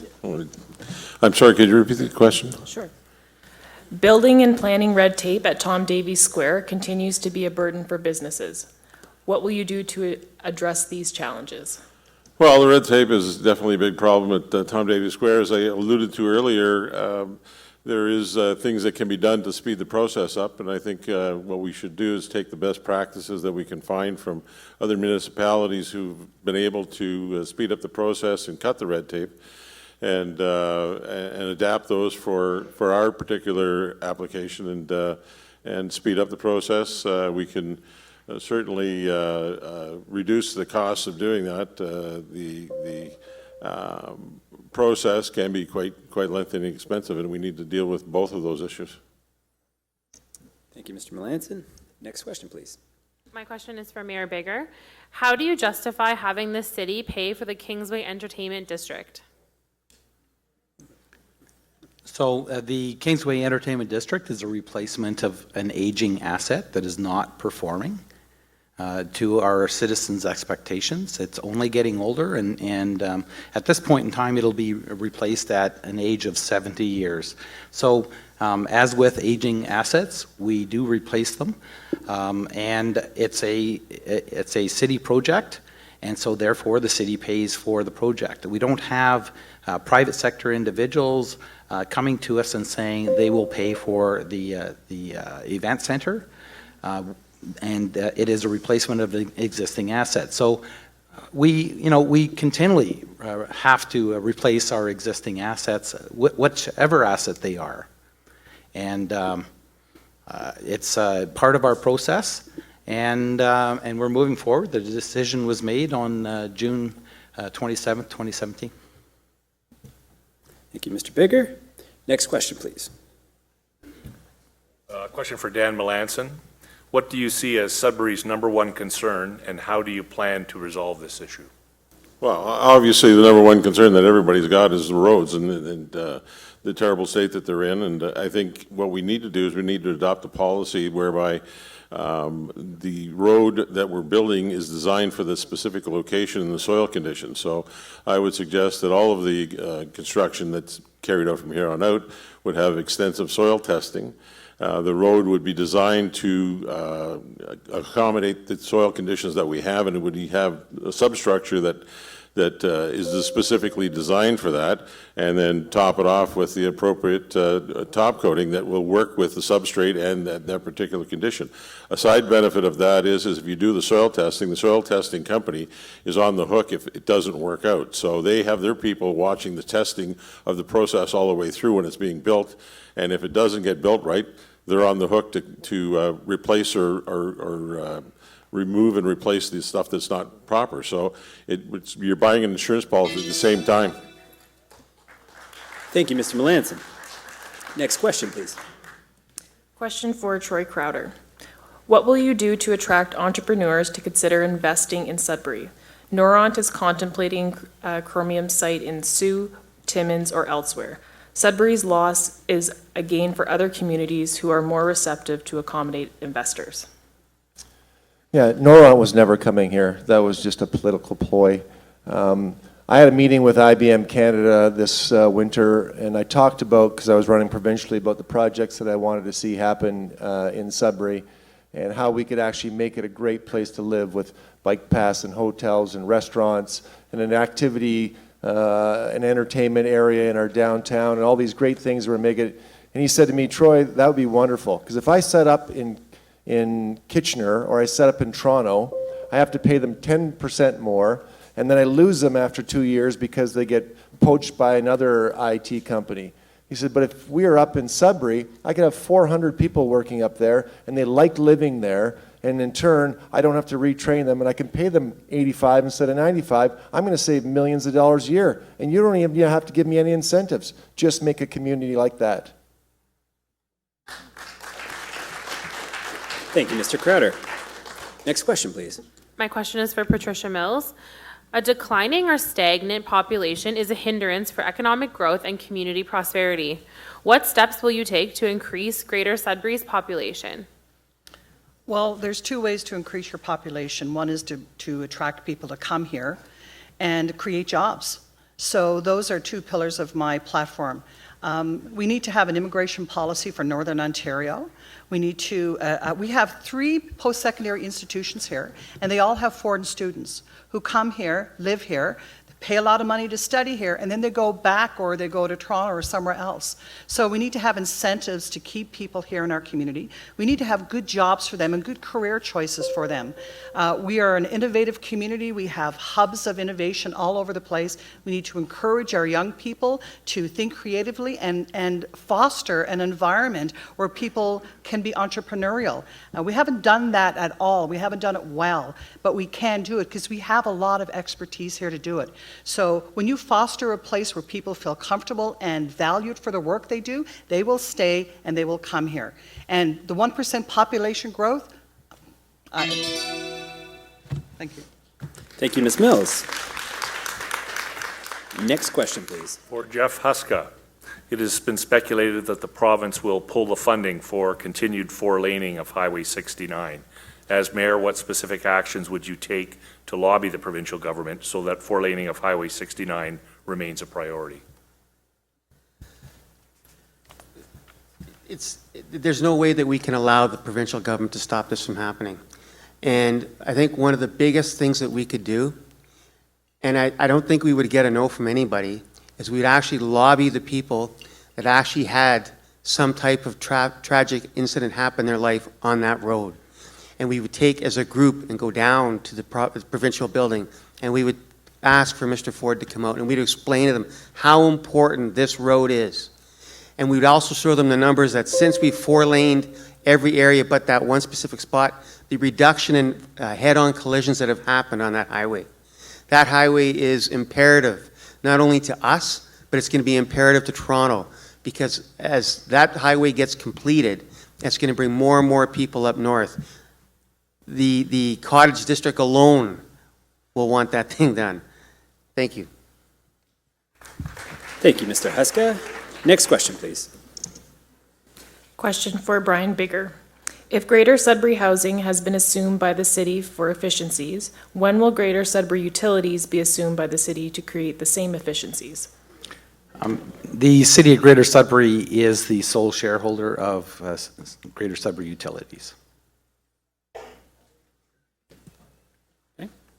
Thank you, Mr. Baker. Next question, please. My question is for Bill Crumplin. How will you include citizens and community groups in setting priorities for the city, budgets, and strategic plans? What was the first part of that question, please? Sorry. How will you include citizens and community groups in setting priorities for the budget and strategic plans? Well, I think we need to be a little more proactive in inviting citizens into various committees. It's again something that I don't think this council has been particularly good at is listening to citizens, and I would work with special interest groups, Sudbury Coalition, those sort of groups to find out what it is that they really are interested in doing. We're obviously not meeting the expectations of a number of people. Personally, as mayor, I've had a great response in getting out to the outlying communities and actually talking to people. And it's really interesting to see how warm I've been accepted out there, because it seems that a lot of people, particularly in the outlying areas, feel ignored and therefore not part of the decision-making process. Thank you, Dr. Crumplin. Next question, please. For Patricia Mills. Patricia, you mentioned in your opening statement that as mayor, you will ensure that taxpayer money is spent wisely. As the mayor has only one vote on council, how do you believe that you will be able to achieve that promise? Because I believe that everybody on council will want to be responsible for taxpayers' money, and the mayor is the leader of council. According to the Municipal Act, the mayor is actually the CEO of the city, not the COO, the CEO of the city.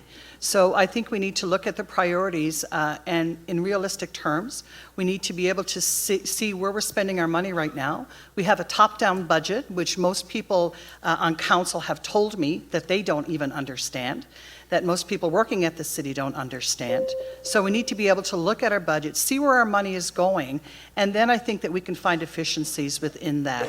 And at the same time, we need to hold people accountable for the money that they're spending. So I think that, I think council will come around because they will know, once they find out how much money we have and where it's all going, that we have to be a lot more responsible with taxpayers' money. And I think everybody around the table will want to do that. Thank you, Ms. Mills. Next question, please. Question for Dan Melanson. Municipal taxes have been rising at a higher rate than the level of inflation. What steps would you take to address this troubling trend? Well, the first thing we need to do is get in control of the spending. I believe there's a lot of inefficiencies that currently exist within our spending model, and I think we could identify those and deal with them. I was told by someone that there's contracts that were originally negotiated in 1982 with some outlying communities for inspection purposes that had 10% escalation clauses in them. and that is now costing over since 1982, that has escalated 10% per year. That contract has never been reviewed. It's still in effect. So imagine how much you're paying on those escalation clauses. It's crazy. $2,700 now, where it was $270 when it first went into place. Nobody's looked at that contract. We need to deal with those, get the spending under control, and that'll take care of your increase in taxes. You won't have to do it because we'll be getting value for our money. Thank you, Mr. Melanson. Next question, please. My question is for Cody Cacciati. Businesses in Greater Sudbury repeatedly cite access to skilled labor as a critical challenge to their operations. What specific steps will you take to help alleviate this challenge? Sorry, can you repeat the question? Businesses in Greater Sudbury repeatedly cite access to skilled labor as a critical challenge to their operations. What specific steps will you take to help alleviate this challenge? Yeah, I think the first thing we can do is work through avenues such as the Regional Business Center to identify what these concerns are. Again, we have 3 post-secondary institutions operating here in this community, and we've constantly cited the need to create employment opportunities for our youth. I think the simple thing is playing the role of facilitator, making sure that we're connecting our post-secondary institutions to local businesses, making sure that we're making those connections and making sure that those young entrepreneurs or young skilled laborers have the opportunity to stay in this community and they're aware of the opportunities that exist here. Thank you, Mr. Cacciati. Next question, please. Question for Brian Bigger. Are you prepared to apologize to the people of Coniston for the stress and trauma caused by the chromite spelter promotion there? What I can say is that the chromite smelter location was one of the very few locations that was acceptable to Noront Resources. And so it was the opportunity. We put our best foot forward on behalf of the community. I felt it was very important to go to Finland. I'm not a scientist. I didn't go as a scientist, and I didn't go to debate environmental issues. I went to talk to the people who lived, work, their families worked, and in around all of the plants that were operating in Outokumpu, as it was identified as a comparable facility. And, we found that people were very comfortable with the plant. Their health and safety records were clean, and we got a comfort level from that. Guess that's a no. Thank you, Mr. Bigger. Okay. I'll remind the candidates not to speak out of turn, please. Thank you. Next question, please. Question for Bill Crumplin. Downtown Sudbury is the heart of our community. What specific initiatives would you champion to ensure economic development and growth for the downtown? Well, as I said earlier, I'd really like to see a pedestrian mall down there, take traffic off part of one street and see how that goes, do a pilot study. I think that would go a long way for bringing people downtown. The other thing that I would like to do is retrofit our current arena. Why can't we do something with it? What's been done with Maple Leaf Gardens? It's a wonderful building. It's structurally sound, and I think we could save many millions of dollars by converting it into a multi-use facility and bringing it up to some standards. And be kind of cool. Anybody can have the newest arena in the league for 5 or 6 years, but nobody could take away the fact that we've got the oldest arena in the league, and we've made it into something special. Thank you, Dr. Crumplin. Next question, please. My question is for Patricia Mills. How do you plan to balance the need of our social services in the city and the requirement to reduce spending? I'm sorry, could you repeat that? How do you plan to balance the need of social services in the city and the requirement to reduce spending? The requirement to reduce spending, I'm not sure I understand that part of it. I don't plan to spend less. I plan to raise more money and look at all the social services that we currently have, see what the needs are, and then act accordingly. So I don't plan on spending less. I want to articulate that very strongly. You have two choices in business. You either cut back, or you cut back services, or you go in debt. And there's a choice that no one is looking at, is raising our revenues. So my plan is to bring more tax revenue into the city, create more jobs, and look at equitably all of the services that we have and make sure that they're funded appropriately. So I won't be cutting back. That's not the plan. Thank you, Ms. Mills. Next question, please. Excuse me, for Troy Crowder. How do you plan to get councillors working together to get things done for the greater good of all of our various communities? It really comes down to communicating what the issues are and the cost factors. Like, we have a double pad arena in Cape Real, and Cape Real's a nice town, but they don't need a double pad arena. We lose $150,000 per arena in the greater city of Sudbury every year. We have Laurentian University who wants to build a new double pad. So for one, they can have their students come there and support their sports organizations. We talked about wiring it up with laser sensors and the newest technology so they can work with their kinesiology departments. And it was going to require from the city of Sudbury guaranteeing them 30 hours that we usually book to all of our arenas for users, which is minimum. So we get two brand new arenas for nothing. We save $150,000 in Cape Real. We rent out that space in Cape Real to warehousing or something else. So we're actually making money doing projects instead of just spending money all the time. Thank you, Mr. Crowder. Next question, please. This question is for Brian Baker. Do you agree that the Canadian Mental Health Associations should partner up with Sudbury Housing now that housing is run by City Council and not by a third-party base?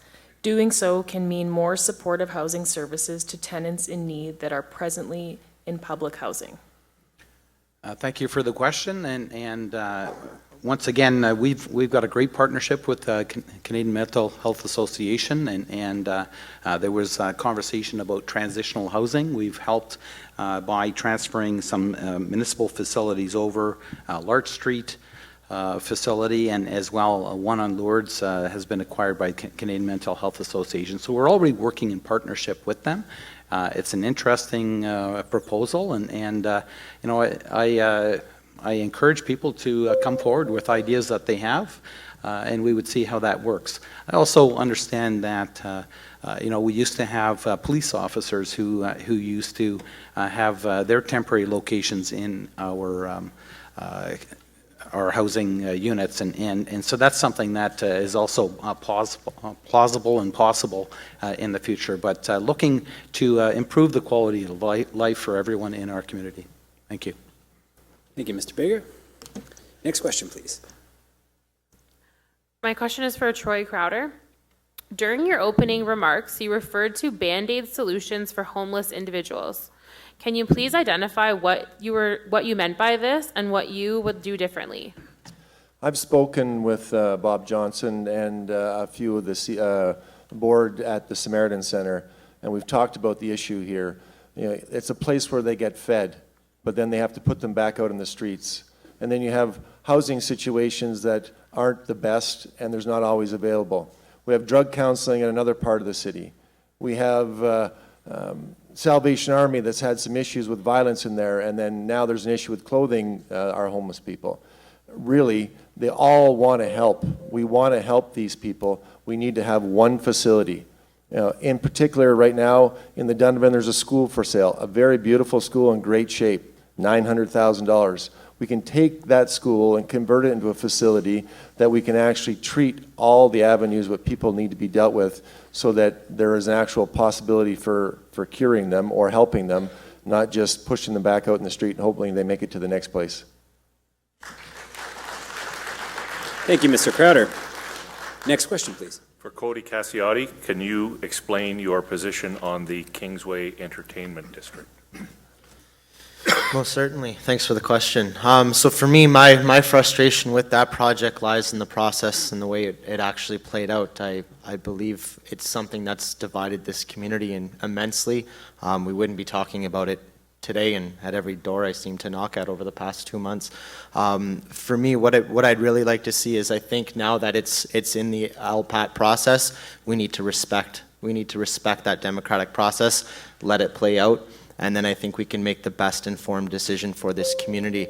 I think whatever we decide to do, we need to make sure that we're leveraging our municipal assets appropriately. Anything we build, anything we invest in this community should not be a drain on the taxpayer. If it is going to be a tourism asset, then we need to work hard to make sure that we're leveraging that as a tourism asset.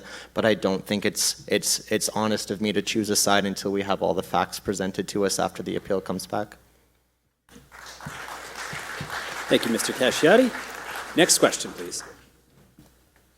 This question is for Patricia Mills. The development of the Ring of Fire presents an extraordinary opportunity for all of Northern Ontario and especially for Greater Sudbury's mining supply and service sector. What steps will you take to ensure that Greater Sudbury achieves the maximum benefit for the Ring of Fire? Thank you for that question, a topic near and dear to my heart. I've already been talking to members of SAMHSA, the Greater Sudbury Mining Supply and Service Group, and they are in talks with people who are involved in the Ring of Fire. I believe that we have expertise that they could use out there, and Northwestern Ontario also has a strong mining group as well. So, and the people and the SAMHSA people here have worked with the Thunder Bay group as well. So we have a lot of expertise that they can benefit from, and we have companies out there who are going to be supplying work to the Ring of Fire. The Ring of Fire is going to bring wealth to Northern Ontario unlike anything we've ever seen before. And there's no reason why our hub of mining expertise can't be a central location for the Ring of Fire. Because the Ring of Fire is not in a city, remember. So it doesn't have to be in Thunder Bay. That center of expertise will and can stay here in Northern Ontario. And we need to do everything we can to be friendly to that development.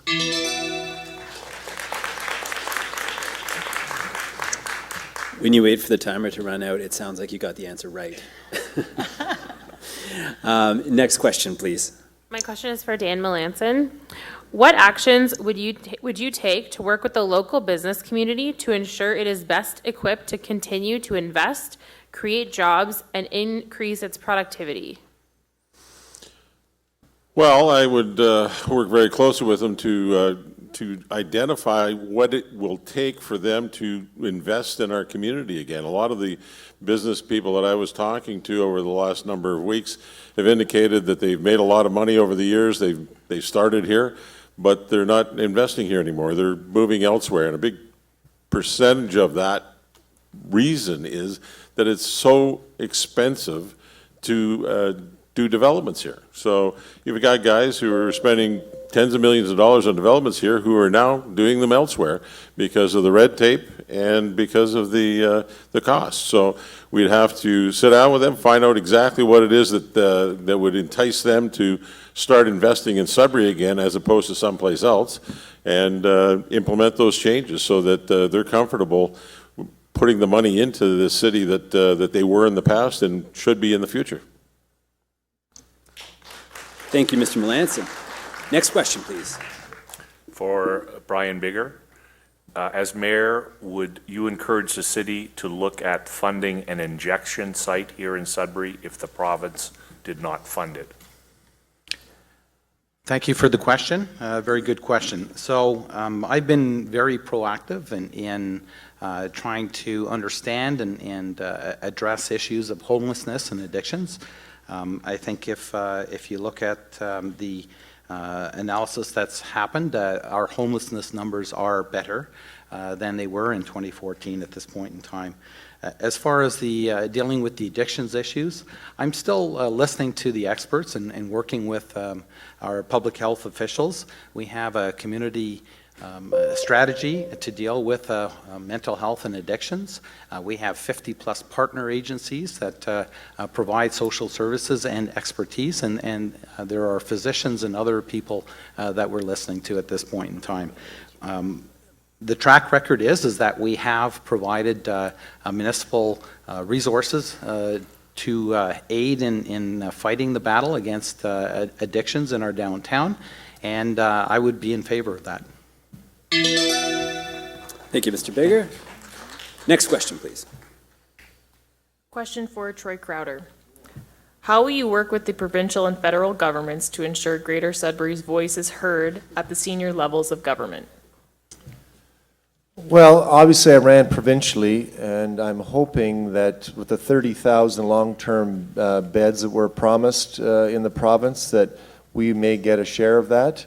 We have an aging population here. Our hospital is overrun with long-term care patients. We have an old hospital sitting on Ramsey Lake that's perfectly set up for that. We have a developer that wants to do something with it. I've proposed to him that we would try to go after funding to turn that into a long-term care facility, and beside it, instead of building condominiums, we'd actually build a hotel there. Well, he would build a hotel, it wouldn't cost us anything. We'd actually have the first hotel ever on the water in Sudbury that you could actually, something to be proud of. So these are kind of projects that I want to propose to the province to show that we can actually have great economic development in our city with very minimal input from their dollars. It's just being funded for the long-term care. Thanks. Thank you, Mr. Crowder. Next question, please. My question is for Bill Crumplin. The city and groups of volunteers have invested a lot of time and effort into the planned development of the junction. Do you support these projects? Why or why not? Again, I think that the benefits of the junction could be incorporated into making our current arena a multi-use facility.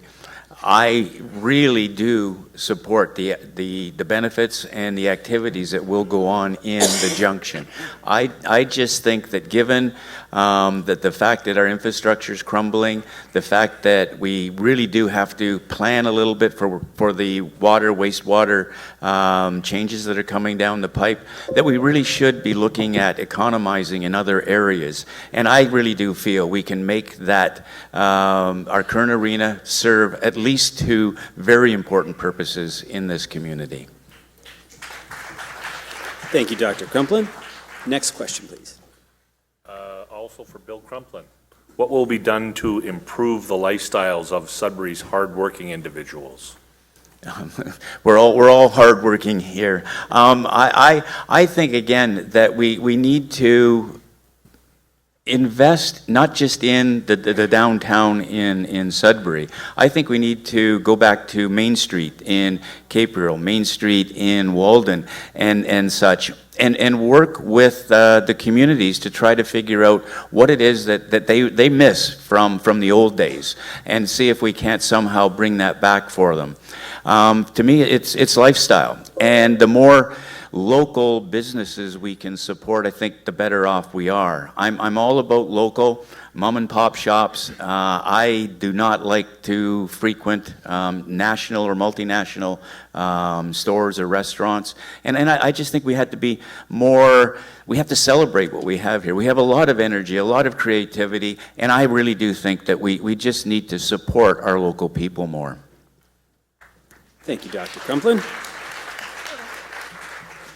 Next question, please. This question is for Patricia Mills. What are you going to do about all of the red tape? What are you going to do about all the red tape a business has to cut through to generate revenue in Greater Sudbury? We're going to change it. We're going to make this a very friendly town to do business in. Because we have a very small industrial tax base, and we have a very large residential tax base. We need to build our industrial tax base, and what we'll get back from that with the increase of buildings and new jobs and expansions will more than pay for cutting the red tape, having more equitable development charges, or very minimal development charges. But we need to be a very friendly business town. We have a great infrastructure to work from. We have a lot of potential here. And the Ring of Fire and our mining expertise, our educational expertise, our healthcare expertise, our small business expertise, our multicultural that we have, our French expertise, we have so much to work with, but we need to make it a friendly place and a caring place to do business and and create jobs. And we'll build it and they'll come. Thank you, Ms. Mills. Next question, please. This question is for Troy Crowder. The Chamber released its municipal election platform in August. Do you support the Chamber's platform? Why or why not? I like a lot of it. It's bang on and trying to actually create some new jobs in the city. I'm not a big proponent of all of it. Along with, the Sudbury has an economic development corporation that's done a big proposal on what this city needs over there from 2015 to 2025. And all of those concerns that they brought up, none of them are being addressed. We're not going in that direction, which seems kind of strange that we keep getting consultants, we keep having experts come in, and we don't have a direction that we're supposed to be actually going in to change the city. But I do like most of what you guys are recommending. Thank you, Mr. Crowder. Next question, please. For Bill Saunders. Thank God. Make it a good one. No, it's actually for Michael McNamara. No, it is for Bill. Thanks. Thanks, David. Yes, I'm for safe injection sites.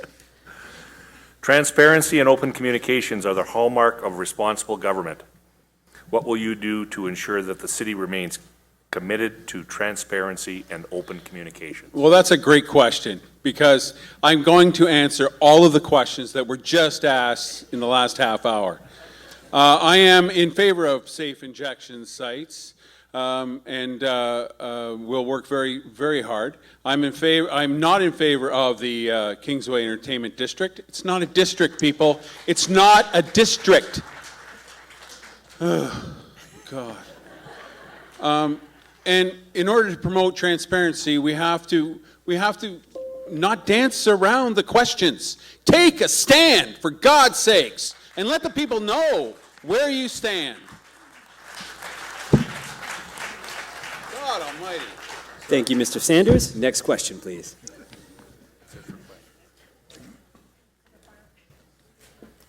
Final question. This one is for Mr. Melanson. If you are elected mayor of this city, what would be your position on creating a major truck traffic corridor using the Long Lake-Tilton Lake road system? Well, I think you're referring to the Long Lake gold mine rehabilitation. There's a number of residents down that way that are concerned about the 300-plus trucks a week that are going to be hauling out of there and into there, and there's an alternate route that's been proposed by the residents down that area that would eliminate the use of city roads, which will be destroyed by this process, and would come through the back end of Long Lake through the reserve, where ironically enough, most of the gravel that's going back in is coming from. So it would not only be cheaper and less expensive to put that new road in and utilize it for that purpose, the city would be saving all of the wear and tear on our roads, and it would be much less dangerous for the residents that currently use the Tilton Lake Road area. So I would be pushing the Ministry of the Environment on that project to ensure that that alternate route is utilized for the purposes of cleaning up the mine site. Thank you, Mr. Melanson. Those are the questions from the audience, so thank you to the audience for posing those thoughtful questions, and thank you to the candidates for your answers. We will now hear closing remarks from each of the candidates in reverse alphabetical order. You each have the final 2 minutes. The bell will sound when you are at 30 seconds left in your time. Mr. Sanders. Well, I'm realizing that I should have brought a lot more friends to this event. It seems like this process is a little flawed when you can plant all your friends into the audience. I think it's very clear that I do want to take a stand, and on the issues that are affecting all of Greater Sudbury. I am not in favor of spending $100 million on an arena or on a building to watch teenagers play hockey. I am we have a major issue downtown with the needle problem. A safe injection site where they get their needles and dispose of their needles is the only option that will reduce the amount of needles that we're finding in the downtown and surrounding areas. I think that it's important that we listen to these candidates and pick the one who and support the person who really is going to stand up and be honest about the things that are happening in this city. So if you would like to learn more, because I did write all the questions down, and over the next few weeks, I will, well, 2 weeks, I will answer those questions on Facebook, William Sanders on Facebook, and I hope to be your mayor on October 23rd. Thank you very much. Thank you, Mr. Sanders. Mr. Popescu, your closing statement, please. Again, I'm not trying to win, that's for sure. But Me neither. But I will speak the truth. The worship of God's the answer. And I just pray God opens the eyes of whoever wins to realize that God's word has to be promoted to all levels of society, whether it's education, business, libraries, theater. We have to clean up Sudbury's sin for God to bless all these good plans that are proposed, or they'll backfire. God promises woe to those that give their brother strong drink. That surrounds the casino. That surrounds a lot of our arts and theater. Atheism's promoted in our libraries and at the university. The college promotes paganism. I thank God for Boréal that at least has a Catholic Mr. background. Popescu, I'm going to stop you right there. I think that's not a statement that the vast majority of society would agree with. Well, I'll I'm going to just stop you there, and I'm going to move on to Mr. Newton, please. Okay, the issues I have in Sudbury is the actual work that's being done to the, with the bypasses and all these contractors coming in from some from out of town doing damages to people's property. My interest is trying to get help for the people that are getting damaged from these contractors and things that are going on. Like, see, I had a problem with the bypass, 69 bypass. I lost my home to the blasting. I'm still fighting for it, by the way. And I wouldn't want to see anybody in Sudbury, a family go through, and what we had to go through with the contracting companies that came here and did damages. So my job is, like, what I want to do is try to fight the corruption, expose it, and fix the problems that we're having with the issues of our homes being destroyed by the blasting and nothing being done by the city of Sudbury. I wouldn't give a letter to somebody that is having a problem saying, I'm sorry, I can't help you. Okay, as a taxpayer, we deserve the help from our city, not to turn away. I'm still fighting. After 14 years, my house was destroyed by the blasting, and I'm hoping to bring forward in Sudbury for everybody to understand that we don't have to put up with this stuff. We also heard that there's a lot of money here in Sudbury. Let's fix the problems that we're having, that we're bringing in these contractors. Let's fix the problems that the people are having with their homes. And that's what I want to do. Thank you. Thank you, Mr. Newton. Ms. Mills. I want to thank you for the opportunity to be here tonight. I've listened and I've learned. I've listened to the great questions from the audience, and I've listened to the answers from my colleagues, and I've learned. I've learned some things, and I'm really appreciative of that. But if you believe we all deserve a greater say in how our community grows, attracts, and retains the next generation of citizens, and if you truly believe in an open and transparent City Hall, then we have a lot in common. I believe we deserve better. Our hard-earned tax dollars need to be treated with greater respect. Our roads need to be fixed right the first time. Our neighborhoods in every part of our city need care and attention. Our economy must grow in order to create stable, good-paying jobs. And you will be able to measure me on the results I achieve and where I may fall short of my goals. I will make it easy for you to hold me accountable. With real information and data, you don't have to be a computer genius to find. The city already collects this information, so it should be made public and accessible to all. That's the ROI you get with me as your mayor: respect, openness, and integrity. I will respect your taxpayer dollars. We will make Tom Davies Square transparent and open for business, and we will conduct the business of council and the city in an equitable way. As a successful businesswoman, volunteer, mother, and journalist, I have worked hard to make a positive impact on our city. I believe in the future of this community. That's why I'm here. And I want to turn Greater Sudbury's potential into real achievements that we can all be proud of. Thank you. Thank you, Ms. Mills. Mr. Melanson. We all know that there's a lot that's wrong with Sudbury. There's also a lot that's right with Sudbury. And what we need to do is we need to step up our game in dealing with the negatives and start concentrating on the positive aspects of living and working and playing here in Sudbury.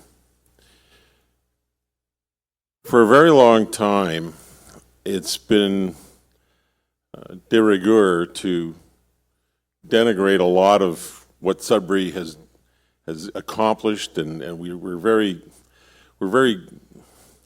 down on ourselves all the time and fighting with one another. And I think we need to have some leadership that's going to bring us together as a community.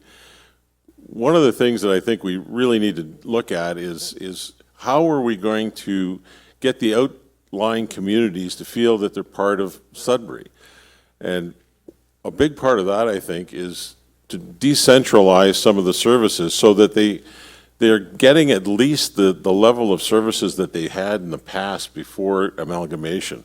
And I think with the plan to realign our service depots, that could be achieved very easily by putting local content into those communities, that instead of having to call Tom Davies Square for everything, that you can have a direct link to the service depot that's in their area and talk to somebody that's in their area that understands what they're dealing with and what they have, what they need and they want.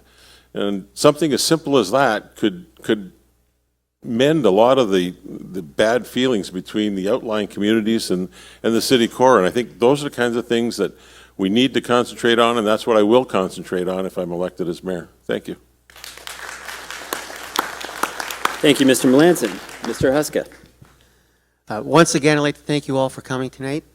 There's just a few things I'd like you to remember when you go to the polls in the next few weeks.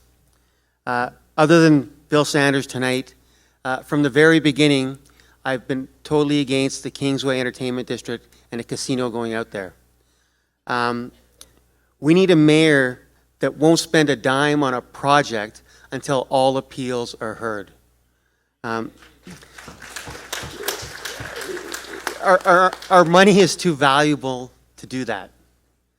We need a mayor that will work at changing the direction the city is heading and really begin promoting development. We need to look at freezing development charges, and we need to reevaluate that entire process. We need a mayor whose dreams today won't bankrupt our children tomorrow if they decide to stay in the city. We need a mayor and a council that will live within their means and be good stewards of our tax dollars. I don't know about the rest of you, but my well is starting to run dry. We need a mayor that understands this isn't Toronto, Montreal, or Ottawa, so stop trying to be just like them. What we need to do is reevaluate some of these grandiose projects regarding their cost. There's nothing wrong with having our own identity. It wasn't that long ago you used to hear people say it's great to be a northerner. I'm afraid you're going to start hearing it's getting costly to be a northerner. We need a mayor that'll stop telling us how much better our roads are becoming, but quite honestly, they're not. I don't have the same suspension on my car as the mayor's campaign camper, but I honestly believe that Dominion Drive and that ride in his truck can't be that smooth. We need a mayor that stands behind the words open, transparent, and accountable. We need a mayor that is ready to work for you. Thank you. Thank you, Mr. Huska. Dr. Crumplin. Thank you.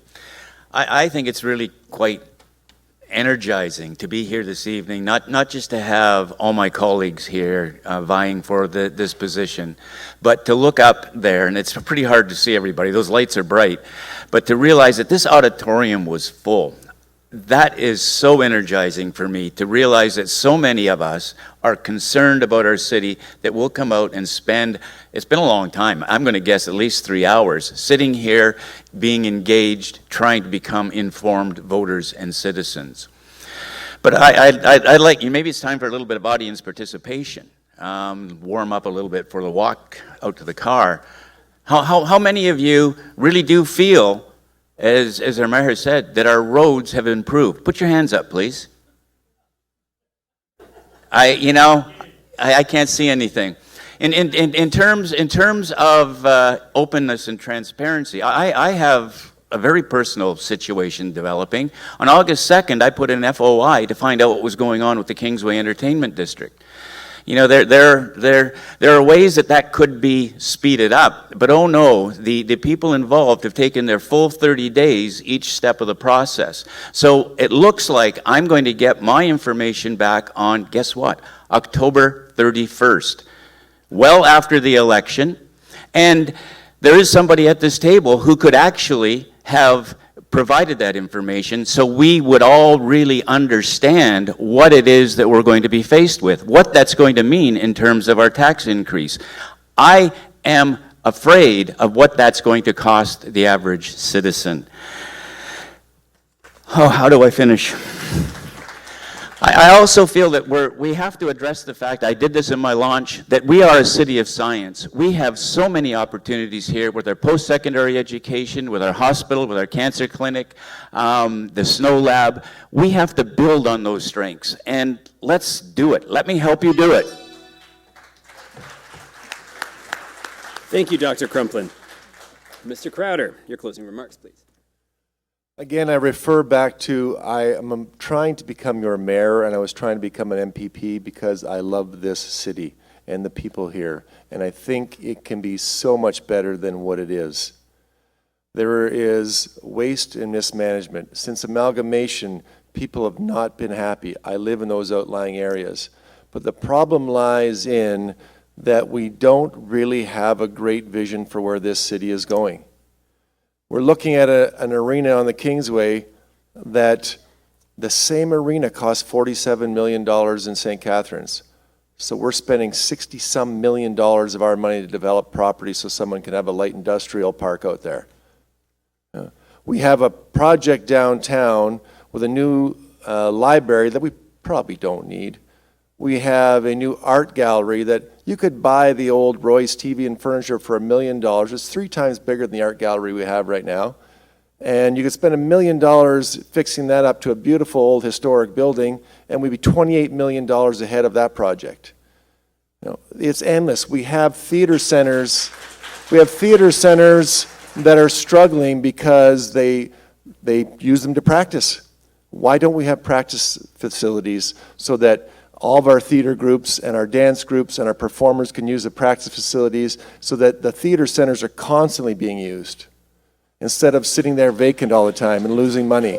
Why don't we put skyboxes and a retractable roof and some real seats at Grace Hartman Amphitheater and make that a venue we use 250 days a year, 7 days a week? We have kids weeks, we have Aboriginal Indigenous weeks, we have theater weeks, we have French theater weeks, we have music festivals.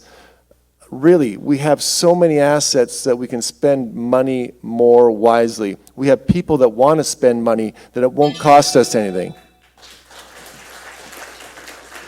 Thank you, Mr. Crowder. Mr. Cacciati, your closing statement, please. Yeah, again, I want to thank all my fellow candidates for being here today. It's one thing for us to be up here telling you about what we want to do and what our ideas are, but that doesn't come to fruition without everybody here in this auditorium. You guys are part of the process, and at the end of the day, you guys are the ones who elect one of us to help lead your city and create a vision in concert with you. For me, my big priorities moving forward are creating jobs for this community. If we want to keep young people here, if we want to prevent grandparents from leaving here and spending time with their kids down south, we need to create jobs. We create jobs, we keep people in our community, we stabilize our tax base. This city becomes a much more affordable place to live. We need to make sure that we're providing all of our citizens with value for tax dollar, finding those efficiencies in the city, making sure that when we're ripping up a road, we're doing it right, we're doing it once, and we're not having to go back a year or two later to do it again.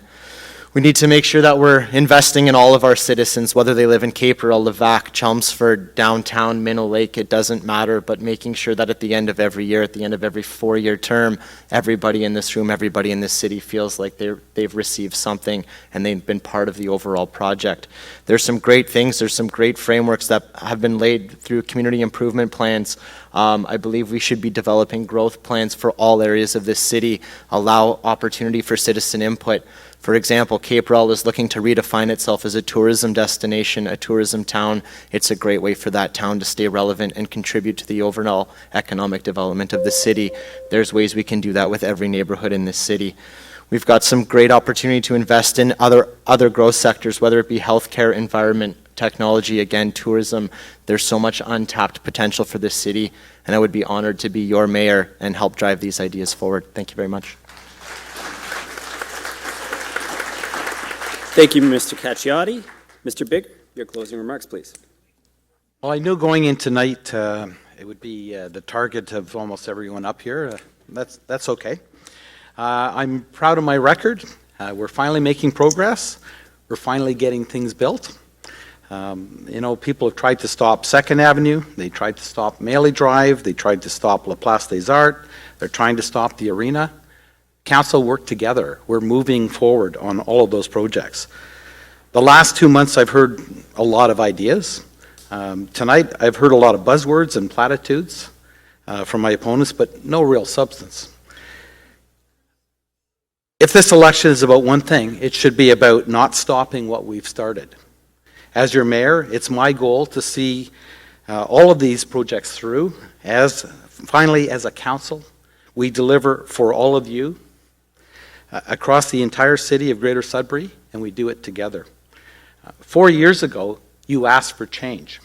And as a new council, we brought change. This is not the time to reshuffle the deck. The election, and each election, our city has been stopping and restarting for the last 2 decades. For once, let us continue. Let me continue forward on the path of progress. Let us finish what we've started. Sudbury's changing for the better because you chose a mayor and council and gave us all very high expectations, and we have delivered. Let's keep working together, and I believe we've proven, and I've proven, that I'm worthy of your support to continue to lead the city of Greater Sudbury for 4 more years. Thank you. Thank you, Mr. Bigger.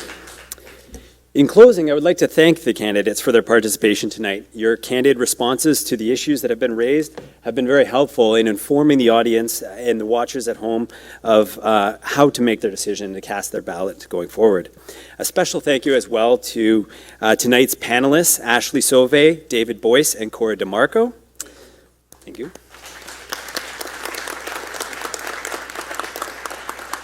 The Greater Sudbury Chamber of Commerce urges members of the community to get out and vote on October 22nd or in the advance polls. We hope tonight's event has helped you in becoming better informed on the issues relevant to our business community and that you will keep them in mind when casting your ballot. Once again, I would like to thank our sponsor, the Sudbury Real Estate Board, for helping us make tonight possible. And thank you all for attending with us tonight. Safe trip home and good night.